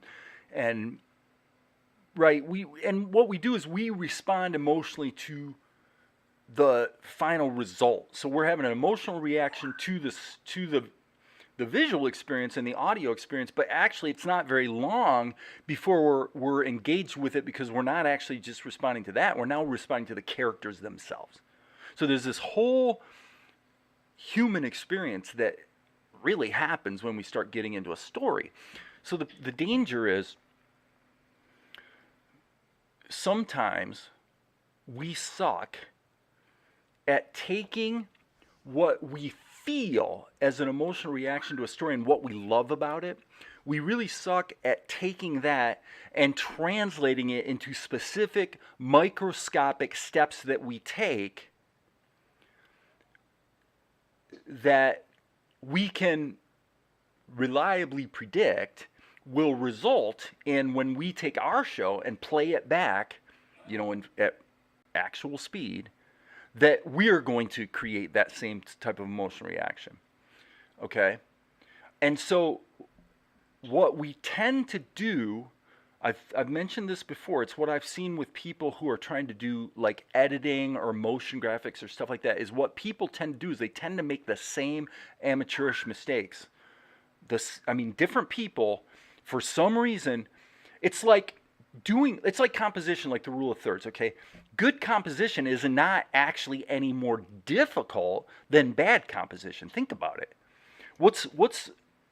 Is it harder to draw, wrong shell.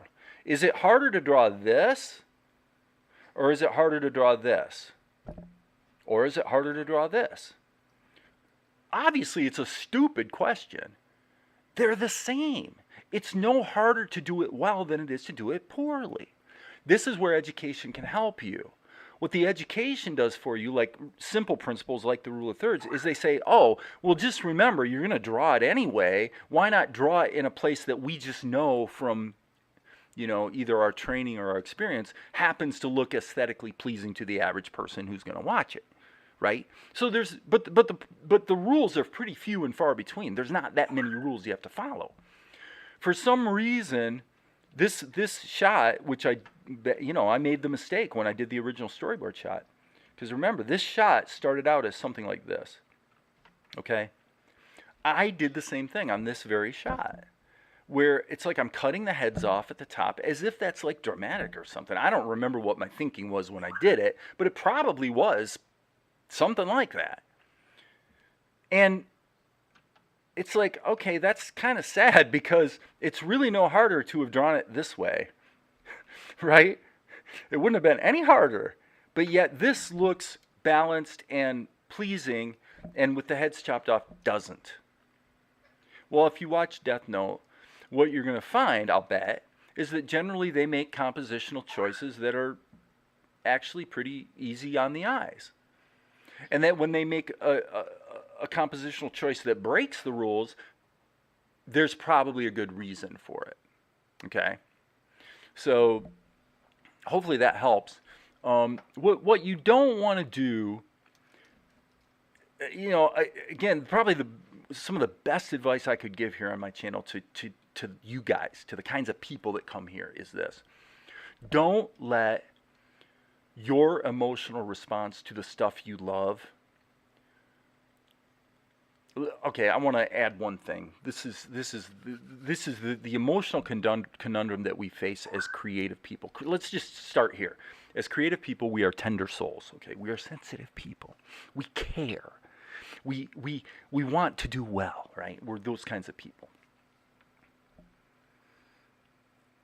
And we're afraid. We're afraid that I'm not going to be good enough, or I'm not going to have the opportunity to do, I just love this thing, but the universe is just going to say no, because either I suck too bad, or I'm just not good enough, or I'm just not going to get my chance, or whatever the reason is. Okay, let's start there. Let's just make that assumption about us, that we are like that. We are tender souls. Okay, so there's a danger here. There's a really scary danger. And by the way, hey, Amar, this is something I want you to hear too. This is really, really important to understand. As tender creative souls who want to be able to create experiences for ourselves and others that matter to us, okay? This is important. I do believe that we have the proclivity to actually avoid doing the simple things that would cause us to get our work to a level of professionalism that would definitely open doors for us. And you might say, well, why would that be? Here's why. Let's use this example. Max, if you're a sufficiently sensitive soul, you may have this going on in your emotional self that you're not even aware of, which is this. If you go and you copy that Death Note shot, let's say you do 2 or 3 of them, you're going to copy these Death Note shots. You might actually find yourself avoiding that activity, because if you do it, you're going to discover what's going to happen is the mystique that covers the emotional experience you get when you watch the show, that mystique is going to be taken away. The mystique will be gone. So there's a whole bunch of emotionally negative repercussions to that for you. Number one, the mystique was part of what made it magical and wonderful for you when you watched, Death Note or whatever show you love. When you take the mystique away, all of a sudden the magic's gone. It kind of makes it not as special as it was when you didn't know the secrets. when it was all mysterious and big and outside of your capabilities, too big for you. You know, other people can do that, but not me, because you're a sensitive soul, right? When you take the mystique away, part of the specialness is gone, number one. Number two, if you actually make those distinctions and you figure out, okay, I can see exactly and precisely what the timing is. I can see precisely what the composition is. I can see precisely what the color situation is. Well, there's a little part of inside myself that's a little bit afraid that if the mystique is gone, maybe what I'm going to find out is that I really am not good enough. I'm no longer going to be in this sort of rarefied fantasy land where, you know, there's people who say, hey, Max, you know, you're the best artist in school. Right? Okay, and this is, I'm not really talking to you here. I'm using this as an example. But you're not yet good enough to actually do it professionally. You're not. But you're the best guy in school. So you're getting the attaboys. But you know in your heart of hearts, you're not where you want to be or where you need to be. But if you did the hard work, which it turns out doesn't actually take that long, just go copy 2 or 3 shots. That once that mystique is taken away, now there's no delusion. There's no fantasy world. There's no story you can tell yourself. Either you do the freaking work or you don't. And now, it's truly just up to you. So, when you think of it this way, you should say to yourself this. If I'm going to find out that I suck, I want to find out as quick as possible so I can get the hell out of this business and go do something else. Really, that's what you want to do. It's too easy for creative people to just stay in that rarefied space where everything's mysterious and everything's magical. It's almost like freaking religion. But in that rarefied space, you never actually have to look in the mirror and face yourself. You never have to face where your skills are not really quite where they need to be. You never have to face the fact that you never get anything done. You always start things but you never finish them. You always just because that's not exciting. That's work. What's exciting is starting something new and announcing something new on Discord. Look what I'm going to do. And everybody's, oh, that's so great. You're not going to finish it, though. You're not actually going to do it. You're just going to talk about it and get the attaboys. Okay? I'm saying this because I have in the past been that guy. Okay? And I'm not proud of it. Do you understand what I'm saying? This is extremely... There is nothing I could ever tell the people on my channel that's more valuable than this information I'm telling you right now. You want to remove the mystique. You want to get the damn questions answered as fast as you can. If your animation looks choppy, there is a reason, and by gum, it is a simple reason. There's just something you're doing wrong. And once you fix it, you'll probably never make the mistake again. You know, if you're vigilant. And I tell you, I do believe it's because creative people are sensitive souls. We are scared to death to actually get good at what we're doing. Because it takes to a degree, it takes the fun away. When it takes the mystique away, for us, it turns out, this is a real danger, you know. It turns out what you really loved all about it, all along, was the mystique. Was the emotional experience. It was the idea of doing something new, or the idea of trying something, or the idea of getting these attaboys. You never really wanted to create a show, because if you really look at what it takes to create a show, it's just a lot of freaking work. There's nothing glamorous about it. It's not particularly mystique driven. Now, I'm lucky because I get to have some of those moments. Why? Well, because I've done the work. I have done the work. So that means that when I... and it doesn't always happen. I mean, so I get to have the fun of looking at this and going, wow, this is cool, because it's starting to look like a show, you know, it's cool. It's not like the greatest thing ever, but, right? But it's starting to feel like a show, right?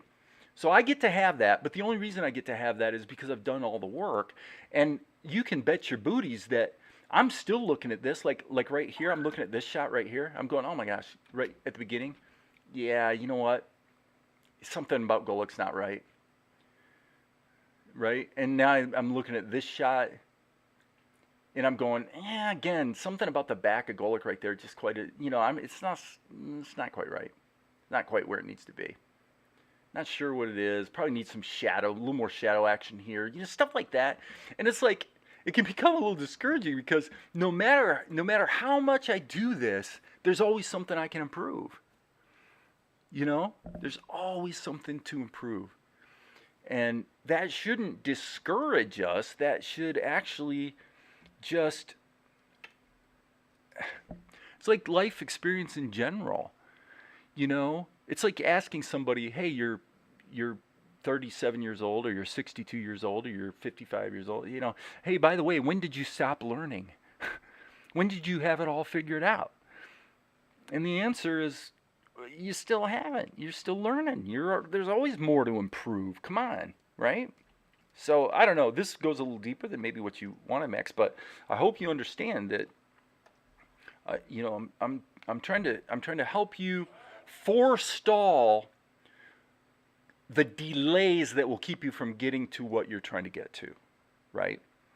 You want to get as specific as you can to just drill right down to exactly what you need to improve, and then be very sober-minded about what it takes to get there. Like for me, I mentioned yesterday, I've run the numbers, and unless my film distributor really missed the mark, according to my calculations, I should be able to earn as much from the discipline of being able to crank out 20 seconds of animation per day gives me a 24-minute episode every 3 months. And if I add another month, so 4 months total for post-production and writing and everything else. What that means is 4 months of just steady work at an average of 20 seconds of finished animation each day, 6 days a week.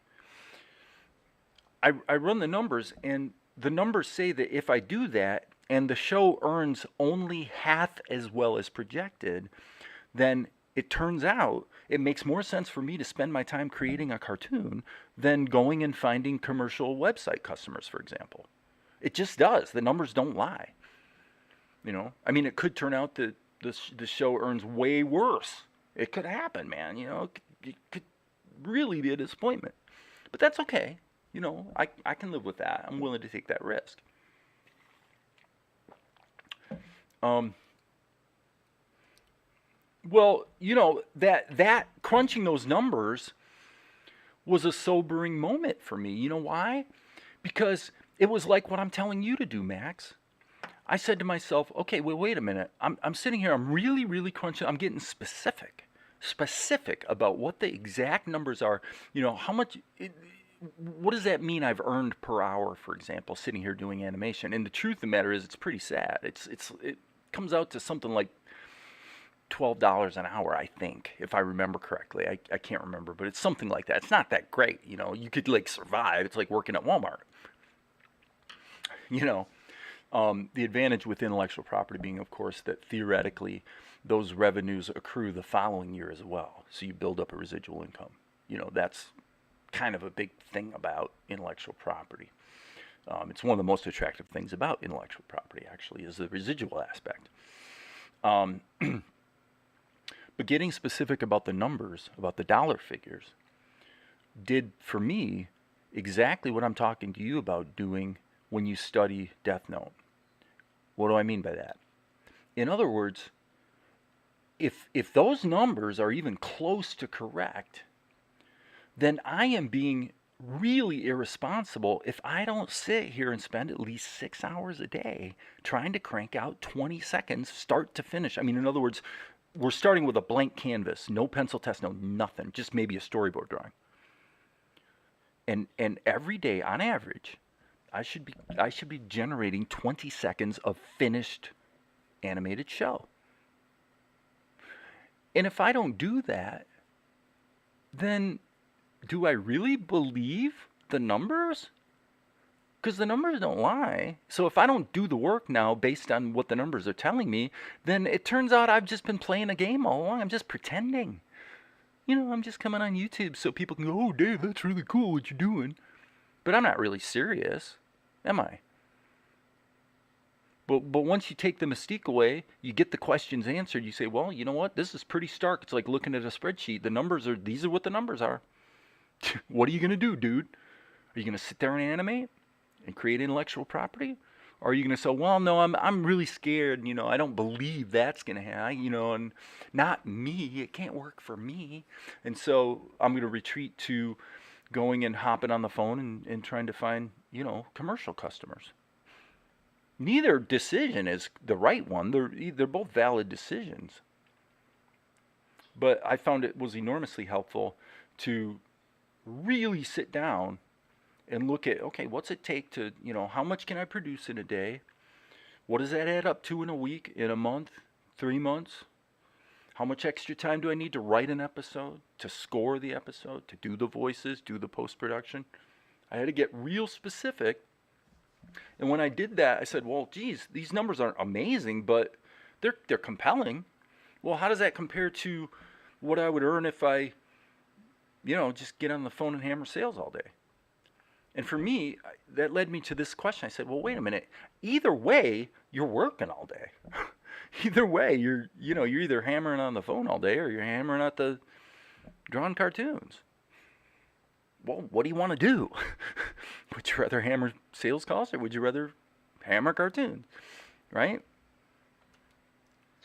And if I don't hammer cartoons, then that just reveals the truth. The truth is I don't really believe any of this is going to work anyway. I'm just pretending.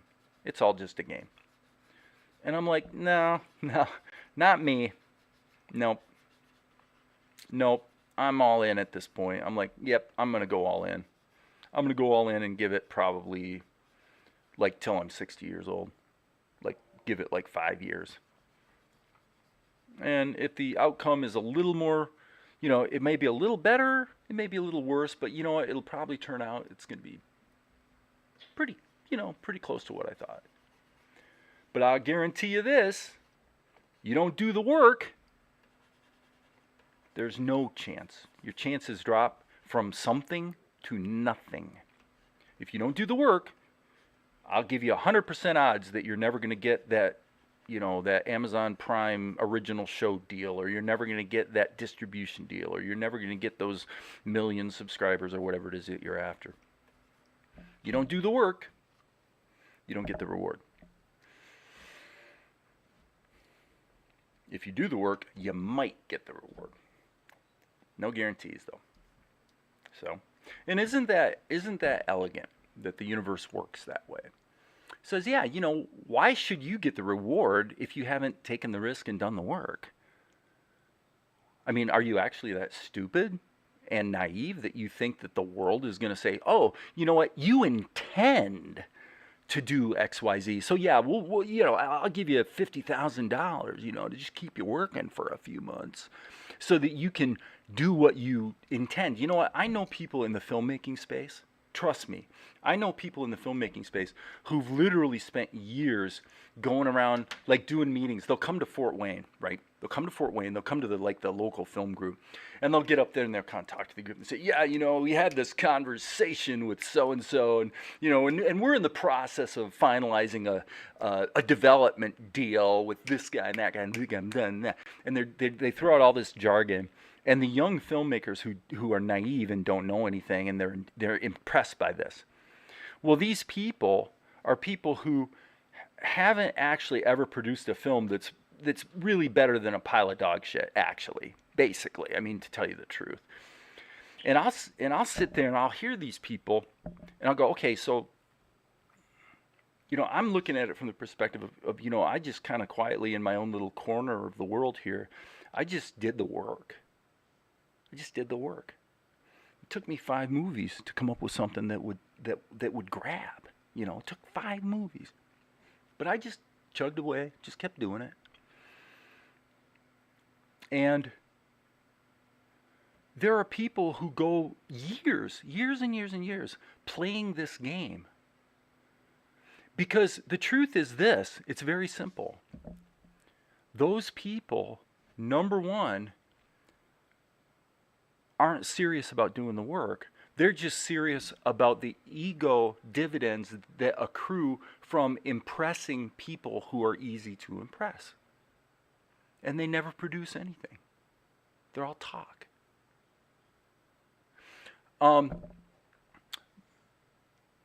And forgive my slowness on answering your question. Max, he doesn't know, okay? When we talked about it initially, it was a projection. It was basically speculation based on him looking at, they've got a pretty large catalog, okay? Large catalog. You can see their channel on Encourage TV, the Encourage TV YouTube channel.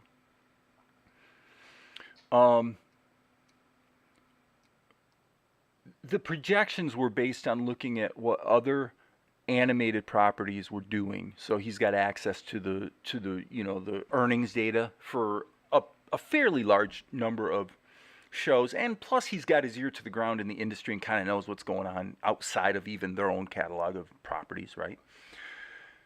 And so it's just a best guess projection of what he felt the first year earnings of a show like this could be. And it's a guess. It's an educated guess, but it's still a guess, So, and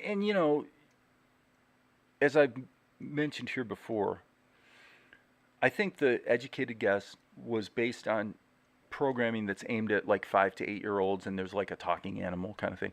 And I made the command decision that I didn't want to do that. I wanted to aim at 8 to 15 year old, and yes, there's an animal, monkey, but he doesn't talk. And I'm aiming at the Avatar: The Last Airbender audience, basically, right? That's the audience I'm really sort of targeting. So in that sense, it's a little riskier than a straight children's programming sort of approach. But that was my choice.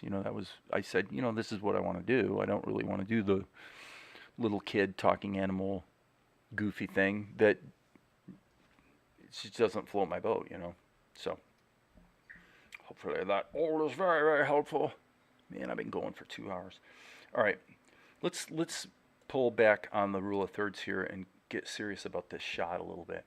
Okay, this shot is somewhat more complicated than some because I think I have to re-envision it a bit.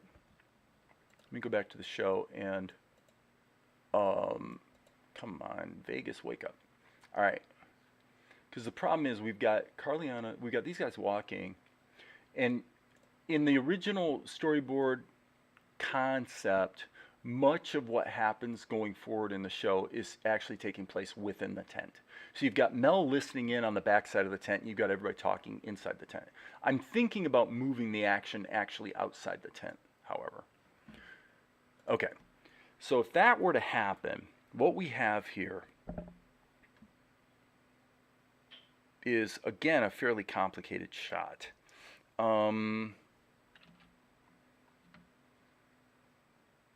I'm thinking what I would really like to do here is go wider. Let's get rid of this second Golic shot. Let's grab, okay, that wasn't what I meant to do. Hello?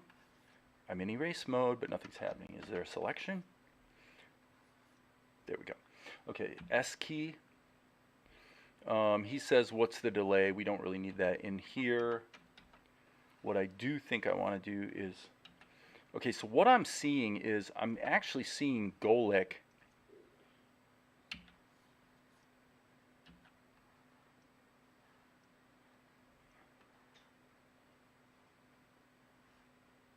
I guess we'll put that there and maybe stretch it like that. So this is just kind of like the flap of the tent. So my thinking is, let's just play with this.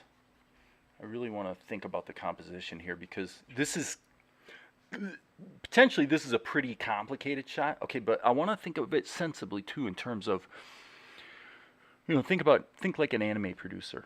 Like, how can I get as much production value as easily as possible? Okay, so here's Golic.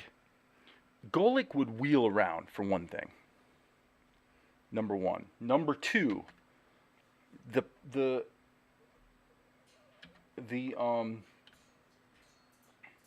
letter was in his left hand, not his right hand. So that actually just looks stupid, so let's just get rid of that. Let's just redraw that. So there's Golik's hand. So I want to keep this super simple so I can just block in a feeling here of what I'm trying to achieve. So I'm going to let his other hand be behind his back. There's his like tassels. He's a little fat and he does have a belt that he wears. Okay, so that looks pretty good. That looks like Golik. Okay, by the way, after you complete the first couple episodes, you have a better idea of how much money the rest of the season will make. Well, here's the deal, Max. The projection was based on, well, I mean, I'll just tell you, the projection was actually $12,000 for the first year. And frankly, I thought that number was high. When he told me that was what he was kind of thinking, my reaction was, well, wait a minute, are you talking about $12,000 in royalty earnings, or are you talking about $12,000 for me? Because it's 50-50. He said, well, no, that's for you. I said, okay, well, if that's the case, then this makes a lot of sense, because that would be as an average speculated per episode earning power the first year. We're not assuming it would be duplicated the second year. So if that's correct, then that means that each episode, if one episode's worth $12,000, basically $1,000, it's like any animation you do professionally. It comes out to, I mean, it's actually not even a very good rate. It comes out to $500 per finished minute, doesn't it? Right? That's what the numbers are. $500 per finished minute of cartoon. Well, if you go and you do an explainer video for somebody that's like 1 minute long, you're going to make more than $2,000. So you're way better off, financially to do commercial work, frankly, right? If those numbers are correct. And of course, that's just coming from one distribution partner who has one opinion and, yada, yada, yada. So anyway, but the gist is, so the first episode of Salt and Light kind of counts as 2 episodes. And frankly, for that reason, I don't think it should be released as a 48-minute pilot. It should be released as a 2-part pilot that's actually 2 different 24-minute episodes. Okay. So that's pretty much just this. It's all speculation. But so you're talking about a situation which, by the way, every producer in Hollywood has to deal with, until you're in the rarefied space where you're getting really, really big money, but hell, most of the money goes into attachments for A-list actors and all that kind of thing. And, most of the people in the chain of entertainment creation they're all just doing okay. You know what I mean? They're kind of making a living, right? But it's not like, I mean, the people that are like really making tons of bank are really, really big names who, by the way, have earned it generally, number one. And number two, in other words, they're a safe bet. Steven Spielberg is a safe bet. You're going to be willing to put $50 million behind a Spielberg movie because he's a known quantity and you just know you're going to make your money back. Right? So,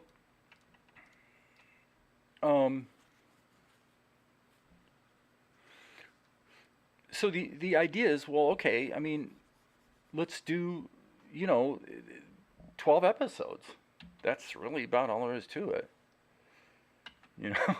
Let's do 12 episodes. And okay, so I'm going to take that out because I really don't want that distracting me from,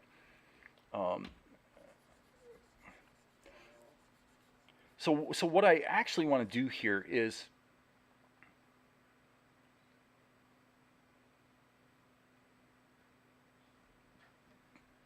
let me play around with this compositionally.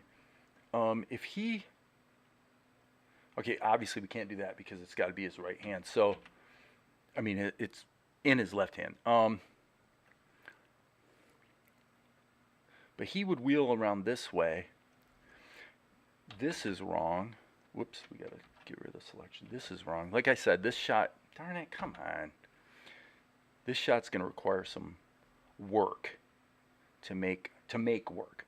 Okay. The soldier would be basically flipped, and he would be somewhere like here, because he's outside the tent.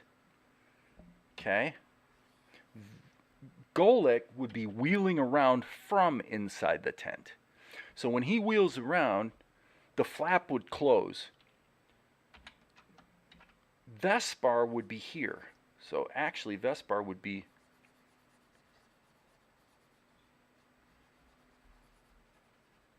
have his back to Golek. So we'll just kind of draw this line like that.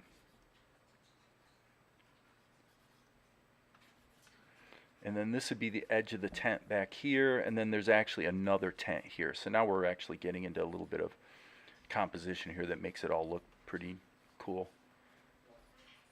Okay. So that means put him on another layer. So then what happens is, what's going on here? He comes into frame. So now we'll put him here. If we're going to do the rule of thirds, since I was kind of harping on that earlier, then probably we want to make him slightly bigger. And then, so right there, that puts the back of his head right on the rule of thirds. Golek is right on the horizontal line of the rule of thirds. Vespar is pretty close to it. Hello?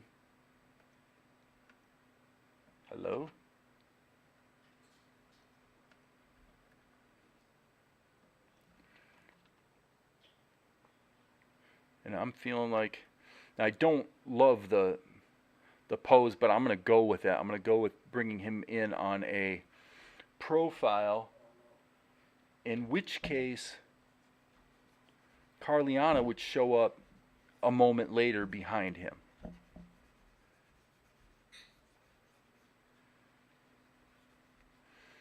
That's pretty much the shot. So anyway, you know, like I said, the whole thing is you're talking about taking a substantial risk and period of time on the idea that, you know, that this can work or that this can grab, and there's really no way around it when you're making films or whatever you're doing. You just have to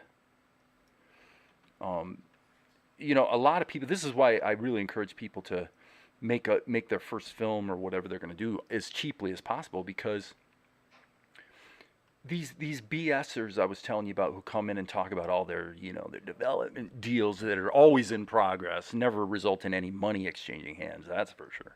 It's all just talk. Well, you can understand why they do it. It's a lot easier to try to fool the naive people into giving you some money. And believe me, I'm telling you, I've known people who, they'll spend years doing this. They just play this game and they never create anything worth, you know, taking a dump on.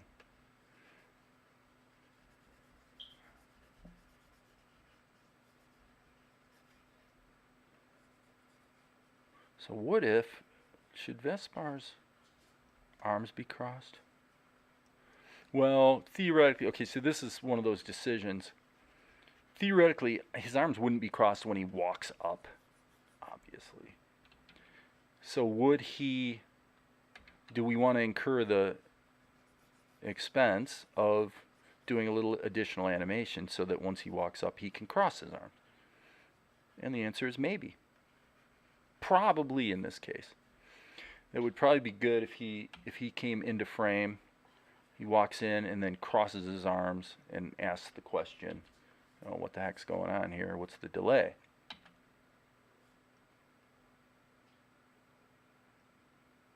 Like that. Let's save our work. So everything's gone quiet. Nobody's really talking anymore. Understandably, I'm probably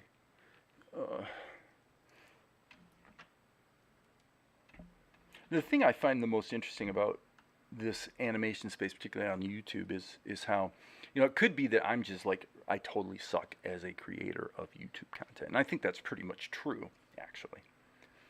But I do find it interesting that, oops, let's see. Yeah, let's actually put Golik on his own layer. I find it interesting that the content I create here has such a small audience, because it really is what I find interesting. You know, just the grunt work. Maybe it's because I yak so much and I'm, you know, just not that interesting. But, and this is actually a dud layer. What time is it? 1 o'clock. Holy cow. Okay. I gotta think about what I'm doing here. Let's go ahead and animate Golik. I'm gonna go ahead and get crazy with Golik here a little bit. So he's gonna go, let's go to frame 6. And now here, let's insert a frame. Okay, really, dude? That's what you're gonna do? All right. And I'm gonna cheat a little bit in that I'm gonna put the flap of the tent open like this, and probably, okay, wait, that was a mistake. Sorry, that was a mistake. This needs to be in the background.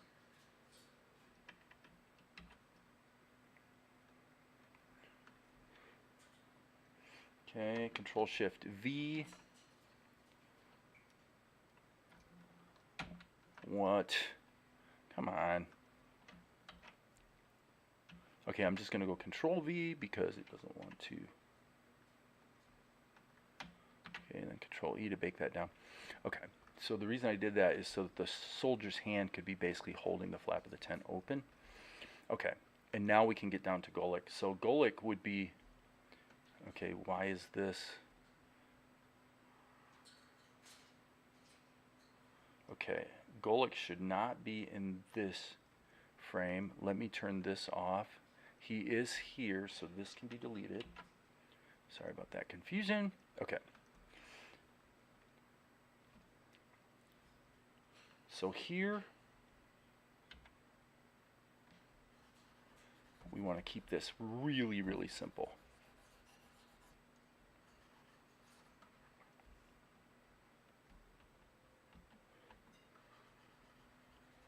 And let's turn the onion skins back off.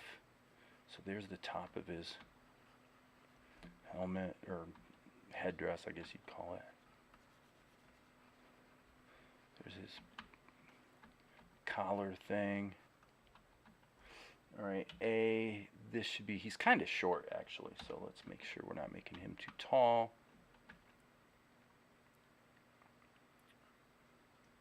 There's his ear. And then he's blocked by the tent right there. Okay, so now when Vespigi comes into the scene, Golik will wheel around. And by golly, this is not supposed to be 24 frames per second. We'll guess and say 48 just for kicks and giggles. Okay, so this tween is kind of important.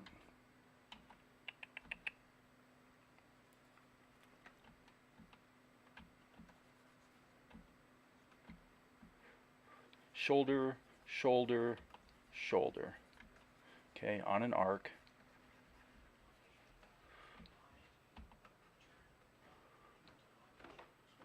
There's Golik's goatee.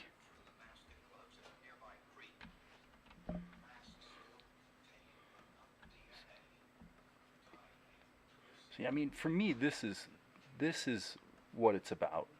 This work I'm doing right now is what it's about. You get this right, you know, you're going to be okay. You might have to do a lot of work to, you know, punch up and get, you know, learn to do a better job of keeping your characters balanced, learn to do a better job of drawing them on character, so you're not having your characters evolve over time. But basically, this dull work to me is the coolest thing about it.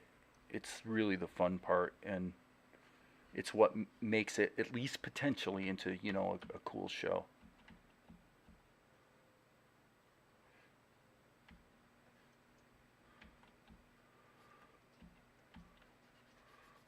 So here's his tassel thing. Something about, this is wrong.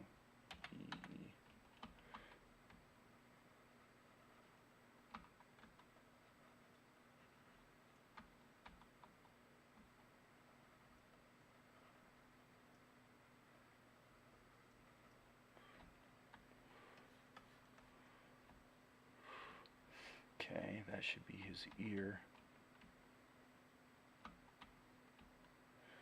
All right, and we'll cheat it a little bit by saying, okay, well, let's not draw the hand holding the paper here. There's no reason to.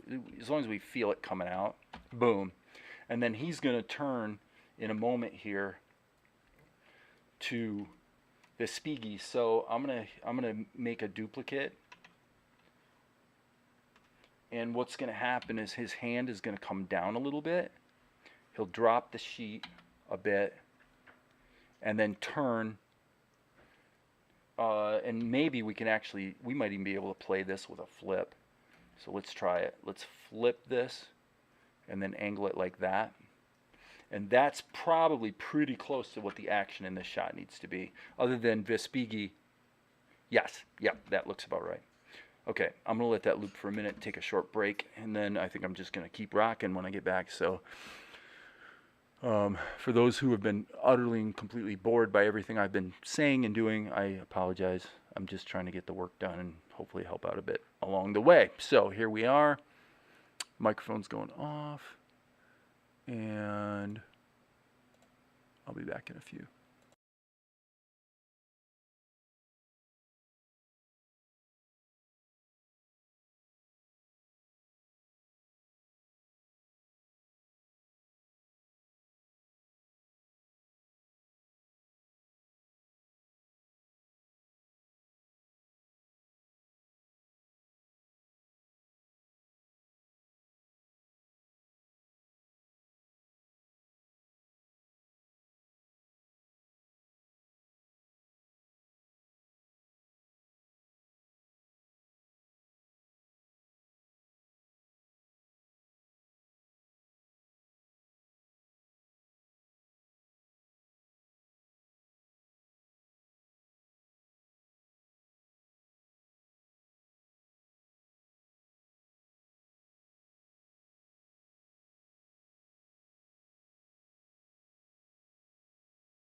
All right, I am back. All right, there's no right answer here on the background, so there it is. What I'm going to do is go back to the beginning, put it in a group. There's the sketch. We're going to need a sky. So let's isolate that. I can always color correct it. The skies in this sequence have been trending towards a little bit more green, a little bit more grayed out. Okay. So we want the sketch on top, probably fairly obviously.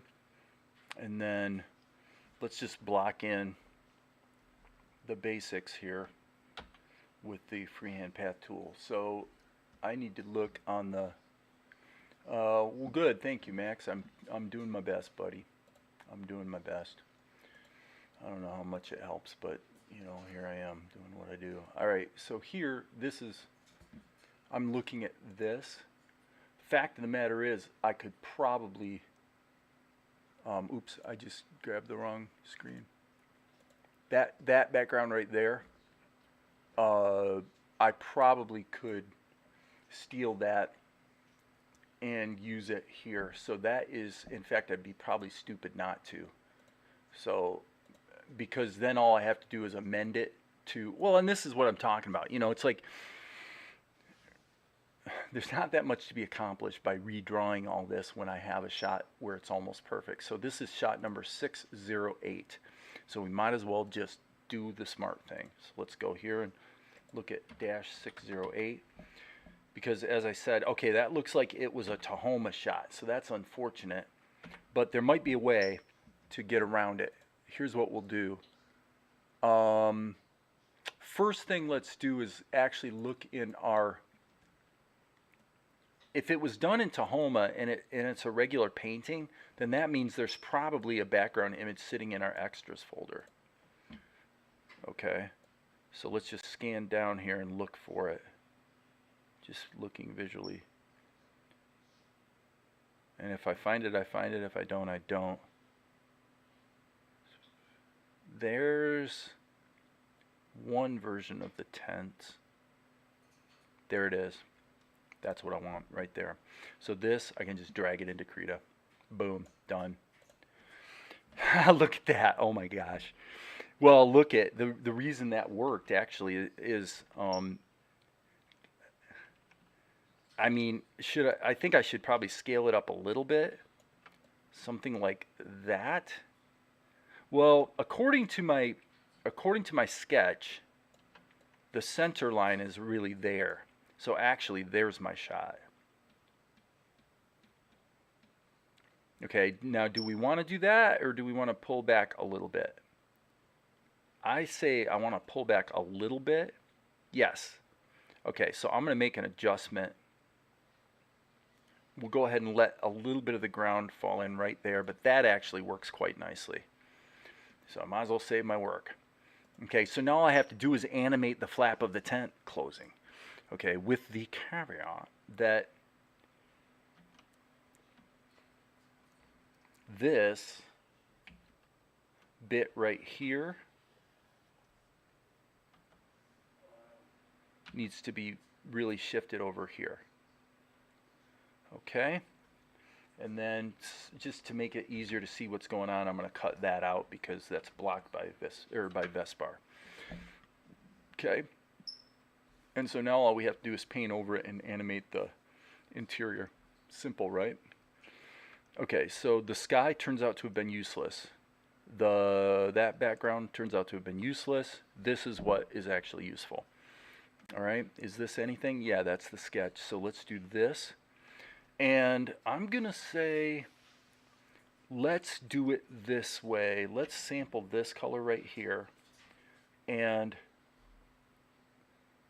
we are going to have Vespigi in front. So I'm just going to go ahead and say, let's do that.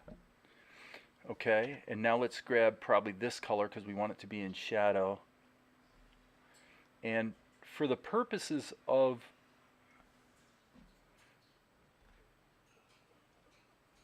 so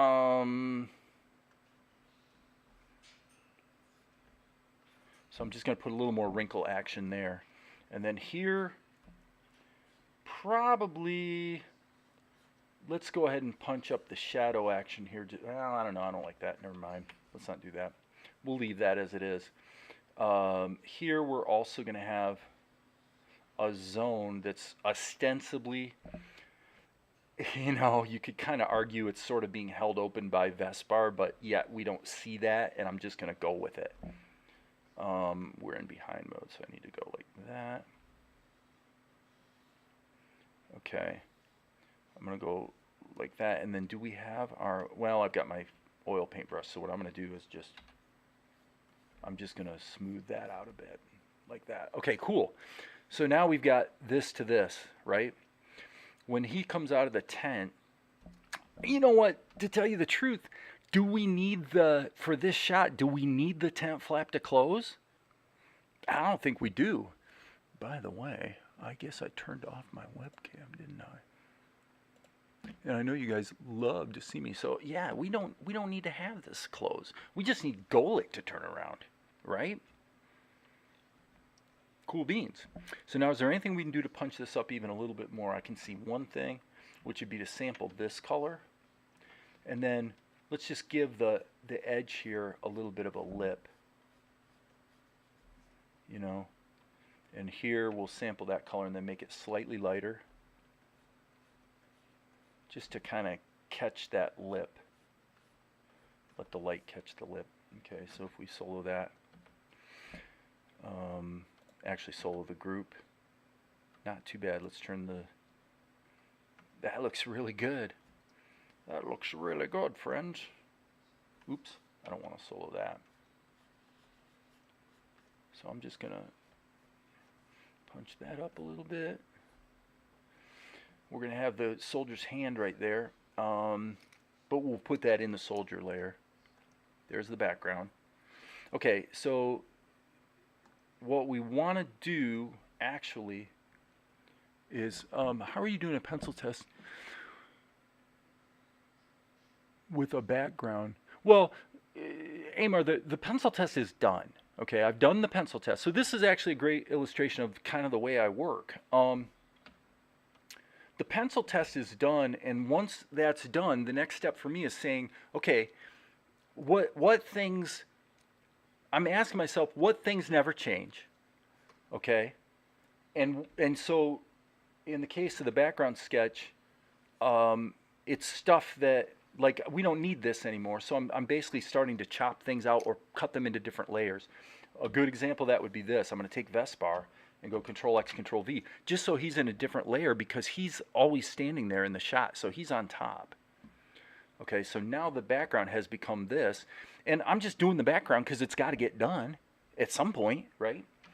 Well, the backgrounds basically were there. The only thing I'm not liking about it is the fact that the soldier is his head is too small. And where is he? Okay, he is actually in this sketch layer, so I'm gonna. So yeah, the pencil test is done. I've already got the motion, and I don't want to have an unseemly tangent. So what I'm gonna do is,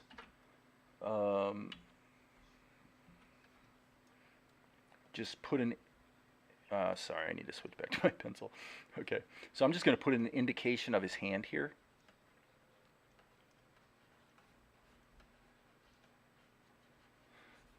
You know, and this is really the first time.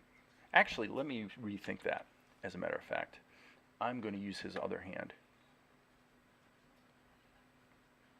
So either way, there's a hand there, but his thumb would be on this side of it. And so now he's standing there like this. Okay? So, yeah, that might annoy the heck out of you, but for me, it's kind of how I work because I'm just figuring out what I got to do, and at this point,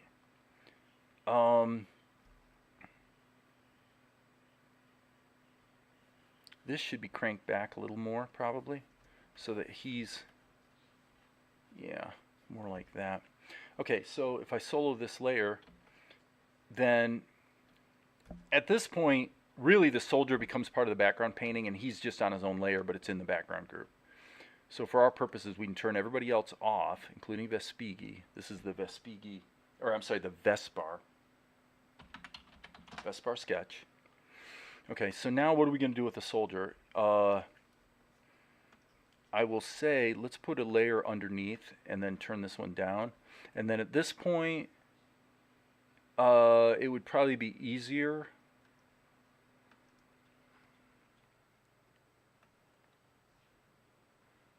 Okay, that's going to be the ink and paint for the soldiers. So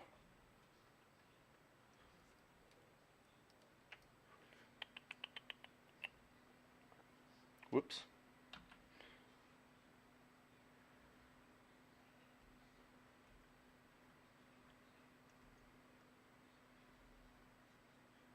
I'm going to do this way. I'm not going to do a standard ink and paint situation on him, I think.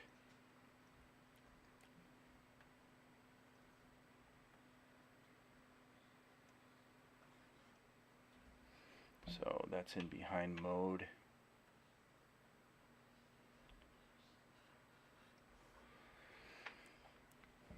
And actually, he's got a beard. A little more reddish. Okay, let's go back into normal mode. And we're going to turn these off so I can see what I'm doing and turn this way, way, way down. Okay. Because he's a background fixture, so I just really want to, hello? I'm in the wrong layer there, dude.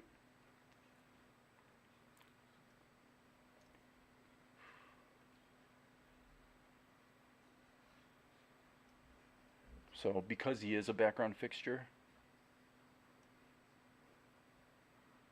I'm going to do him this way, and then just punch up some detail over top of him.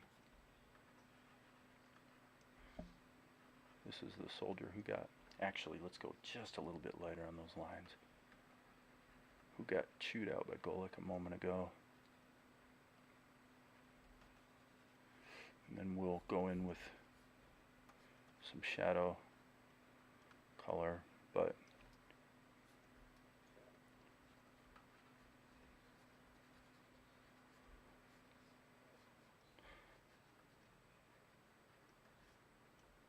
boo doo boo doo boo doo boo.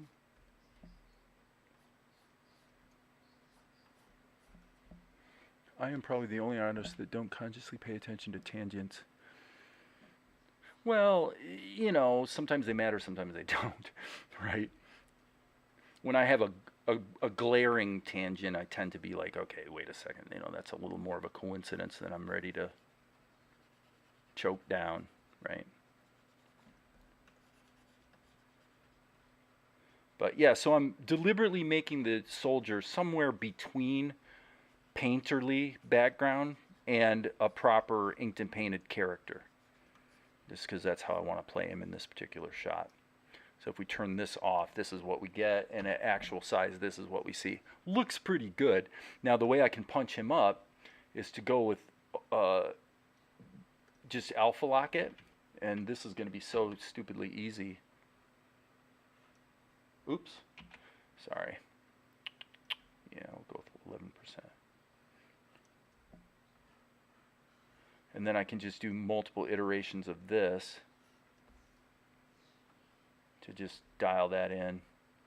A little bit of a shadow under his mustache, a little bit of a shadow under his beard.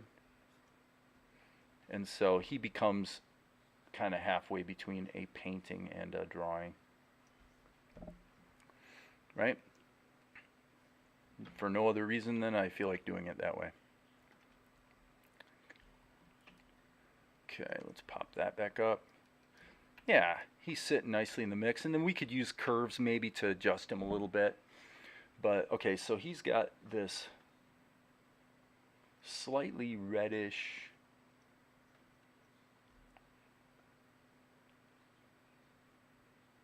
yes, there we go. Slightly reddish thing. G key, turn off alpha lock. Normal mode, actually I want to be in behind mode because this is going to be kind of like a, he's got this little thing on his uniform. Okay, and then let's grab, say, that color. That's pretty much the color of his uniform. Okay, and then his arm is just resting sheepishly at his sides.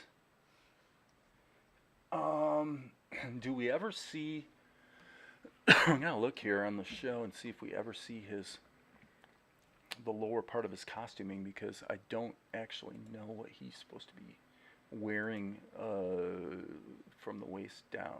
So we never really, well, yeah, we never really saw it. So, looks like it's a judgment call, friends. It's a judgment call. All right, so here's what I'm going to do. I'm going to go boom, make a little bit darker version of this, and let's give this guy a belt. Hello, we don't want to be in behind mode. Like that. And then we're going to take the E key and we're going to chisel that back out like that. Chisel, chisel, chisel.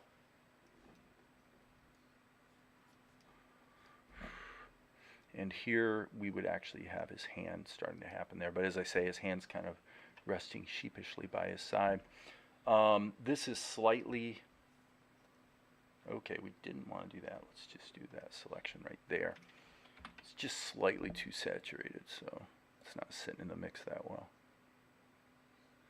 Okay, and I would say maybe just kind of pump that down slightly.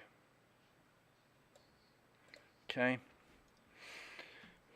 Grab the flesh tone and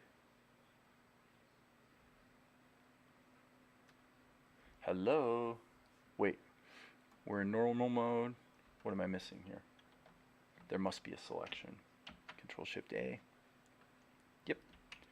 Okay. Now I'm going to actually turn this down and this down to about halfway, just so they're not distracting me. And then I'm actually going to kind of feel this like anatomically, like what would this be by building it up in bits. Okay, let's turn that off. Okay, that's all right. Boom. Let's go to behind mode. And again, we're just kind of building this up, so I'm going to draw that. It's kind of in perspective. So this would be a little higher, and this would be a little chiseled back out, I think. And this shoulder looks a little too broad. Let's kill that. And this, boom, boom.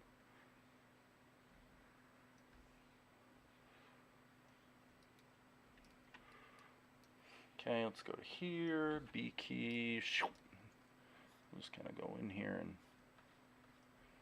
turn the opacity back up there, friends.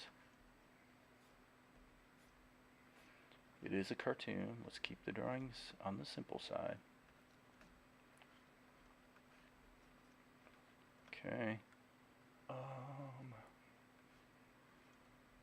And I think what I'll do is kind of put these, tuck these wrinkles in here, and then go GE and chisel that back out. There's a little bit of latitude with this guy too, because he is a static drawing. He's kind of in the background, you know, so it's not like he's the focus of attention by any stretch.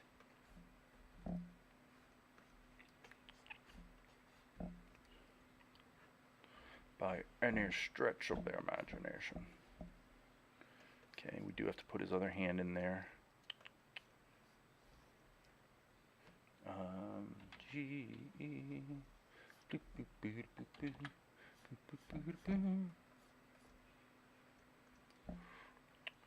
We'll just put some little seams in there. Boom, boom, boom. Okay, it seems to me there was a little bit of a thingy-dingy to that as well. Okay, now, black, G key, back down, opacity, turn down the alpha, or turn off the alpha. And so now what we're going to do is we're going to actually put a whole layer like that. So, being a little bold here because I'm baking it all right into the drawing. I'm just kind of trusting myself that I can do this reasonably well without having to have it all safe in a bunch of layers. Sometimes I'm okay with that. Sometimes I don't take such undue risks. It just freaking depends. Okay, we are in normal mode. So I just really want to shape there with a slight indication of the highlight from the sun, coming behind, boom, boom. Yep, keep it simple, Sherlock. Okay, actually this needs to be black. Turn this back down, G key. We got to grab a little bit of that shadow. Oops, nope, come on now. That's what undo is for. I don't need layers, I just need undo. Hey, Tom. Okay. All right. The soldier looks pretty good. Let's turn the, we don't need the sketch anymore. So we'll kill the sketch. And let's turn the background layers back up. And I would say the soldier is sitting in the mix pretty nicely. I don't love the, a little bit, I'm going to turn this way down and just make a slight adjustment. Anatomically, I'm not completely loving it. And by the way, his shoulders are not, they're not quite matching.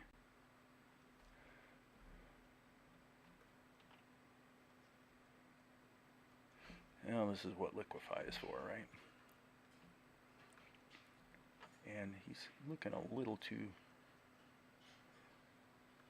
slouchy there, like he's been eating too many Twinkies. Okay, that looks fine. Alright, so now we've got the background done. Let's see what the heck goes on here. We got Golik. So Golik comes out, and then he responds to the arrival of Carliana and Vespiki. So I would say the Vespar layer, let's isolate this. Yeah, let's just go ahead and do it this way. Let's go, let's do Vespar kind of the same way. So I'm gonna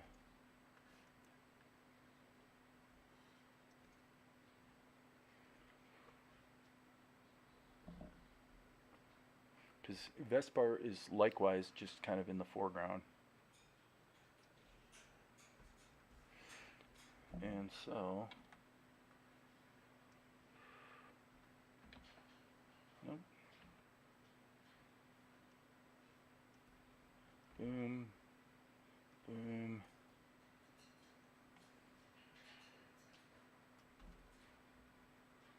So sometimes I do it this way, sometimes I don't, it just depends.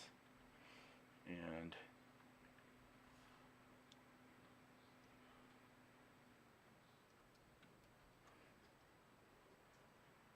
I reserve the right to do different shots in different ways.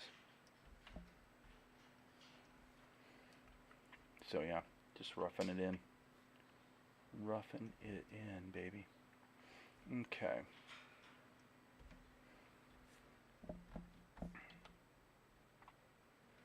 Yep.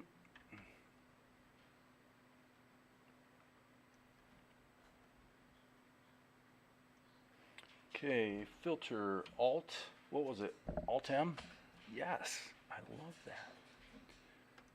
Excellent. Okay, now let's get him a little more balanced, shall we? And let's go down here and let's just turn up the opacity. And let's just start to block him in.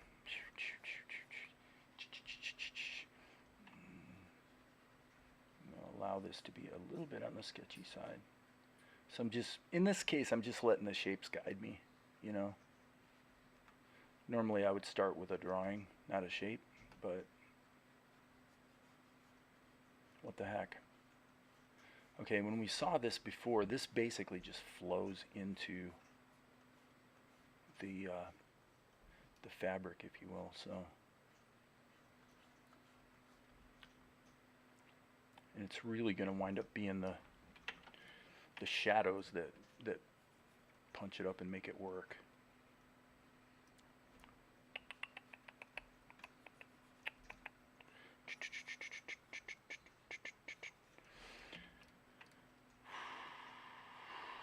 Okay, there's going to be a couple wrinkles there.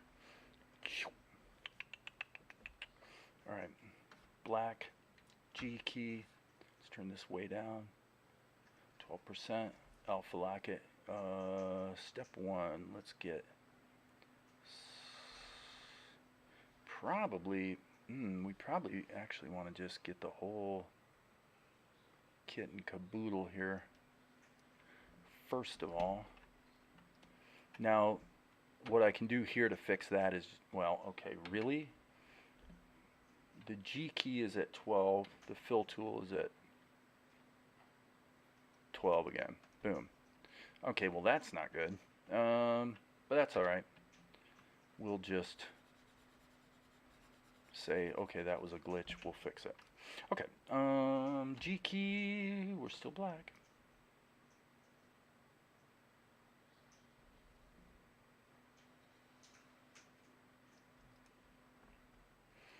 Alright, shadows, shadows, lots and lots of shadows. Okay, boom.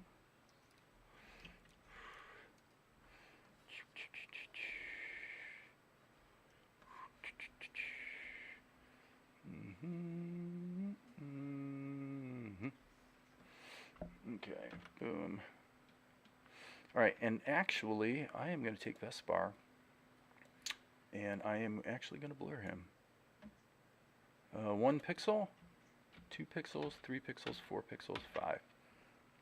Feels about right. Alright, and then let's just see how this feels. He's in the foreground.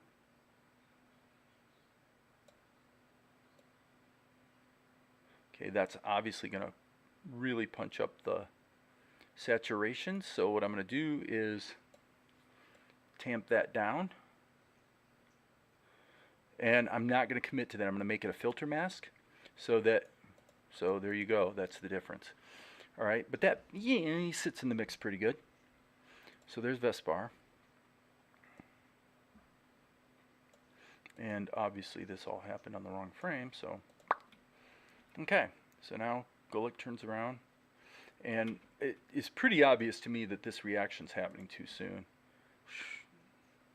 Way too soon. So those guys walk in, what's going on here? Boom. So actually Golek shouldn't be reacting until about frame 26 or so. And did I catch that tween? Hello, Krita.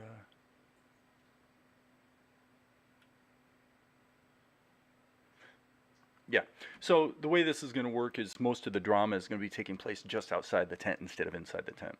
So that's going to be a definite switch from the what we have in the storyboard. For no reason, then I just kind of felt like doing it that way.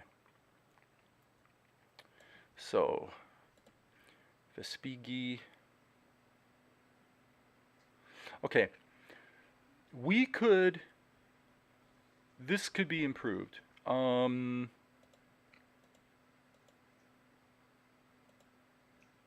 Yep, why work that hard? I'm not going to. I'm going to go like this. I'm going to actually do something that is compositionally better and yet way less work.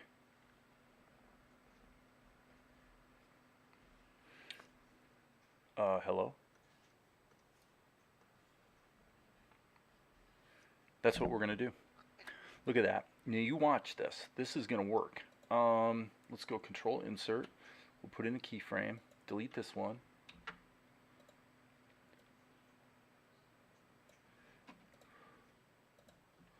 And then I'm just going to go backwards. A.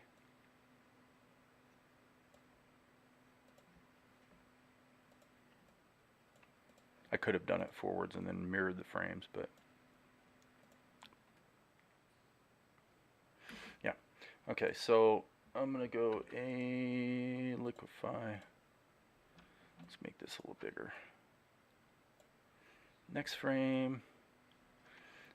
Okay, I have to change it over here. Krita won't remember my setting.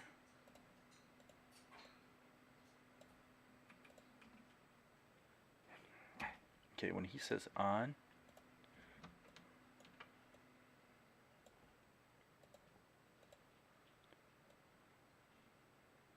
he's rising up a little bit, so the energy's coming up. What's going on here? What's the holdup? What's the delay? Yada, yada, yada. Now you look at this, instead of going to all the trouble to draw Carliana. Remember, friends, what comes immediately before this. Okay, if I go back to the show and pop it down here, what happens right before this shot is Golik's looking at the letter, and then we cut to Vespigi and Carliana, and there better be a good explanation for this, Vespigi. And then it cuts to this shot that we're doing right now. Right? So is there any reason in the world why we actually need to go to all the trouble of drawing the two of them when we know if we hear if we see a silhouette come in and we hear his voice, we know who's talking. And right now we have a really balanced composition. The rule of thirds is actually encompassing the center place between these two. Vespigi's and Golik's eye lines and whatnot are pretty close to the line of the rule of thirds. Vespigi's just flanking the rule of thirds vertically this way. He's right on the rule of thirds this way. So this is compositionally quite nice. So there we go. Save myself a bunch of work by just using a silhouette in the foreground. And all the work is going to be Golik. And I think with that, I'm going to go ahead and call it a day. It's been 3 hours, and I'll do the ink and paint on Golik probably this afternoon. I don't know if I will live stream it, but I'm ready for some lunch, friends. So does anybody have any last questions before I head on my merry way? How many people are watching right now anyway? 3?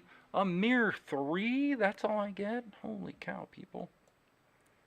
Nobody cares about the boring work. And by the way, I should say too, it probably makes sense. Let me go ahead and select all of these. It probably makes sense to actually defocus this as well. So let's do filter, Gaussian blur. And let me just say, do I like that better or not? Let me just think about that for a half second.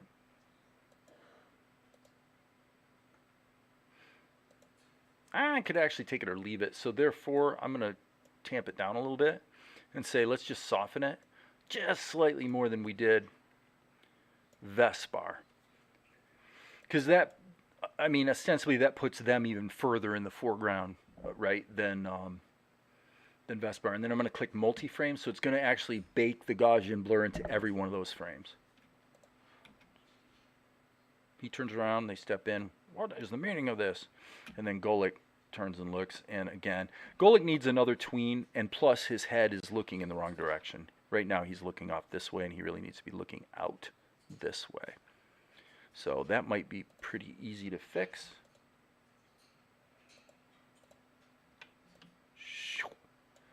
That might be just as simple as something like that.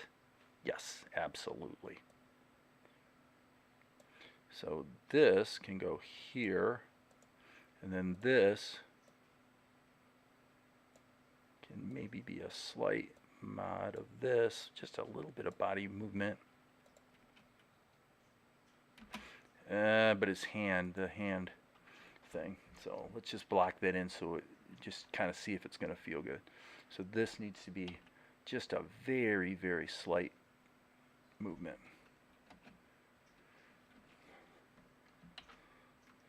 And again, I'm gonna think about that a little bit because it does feel still a little choppy to me.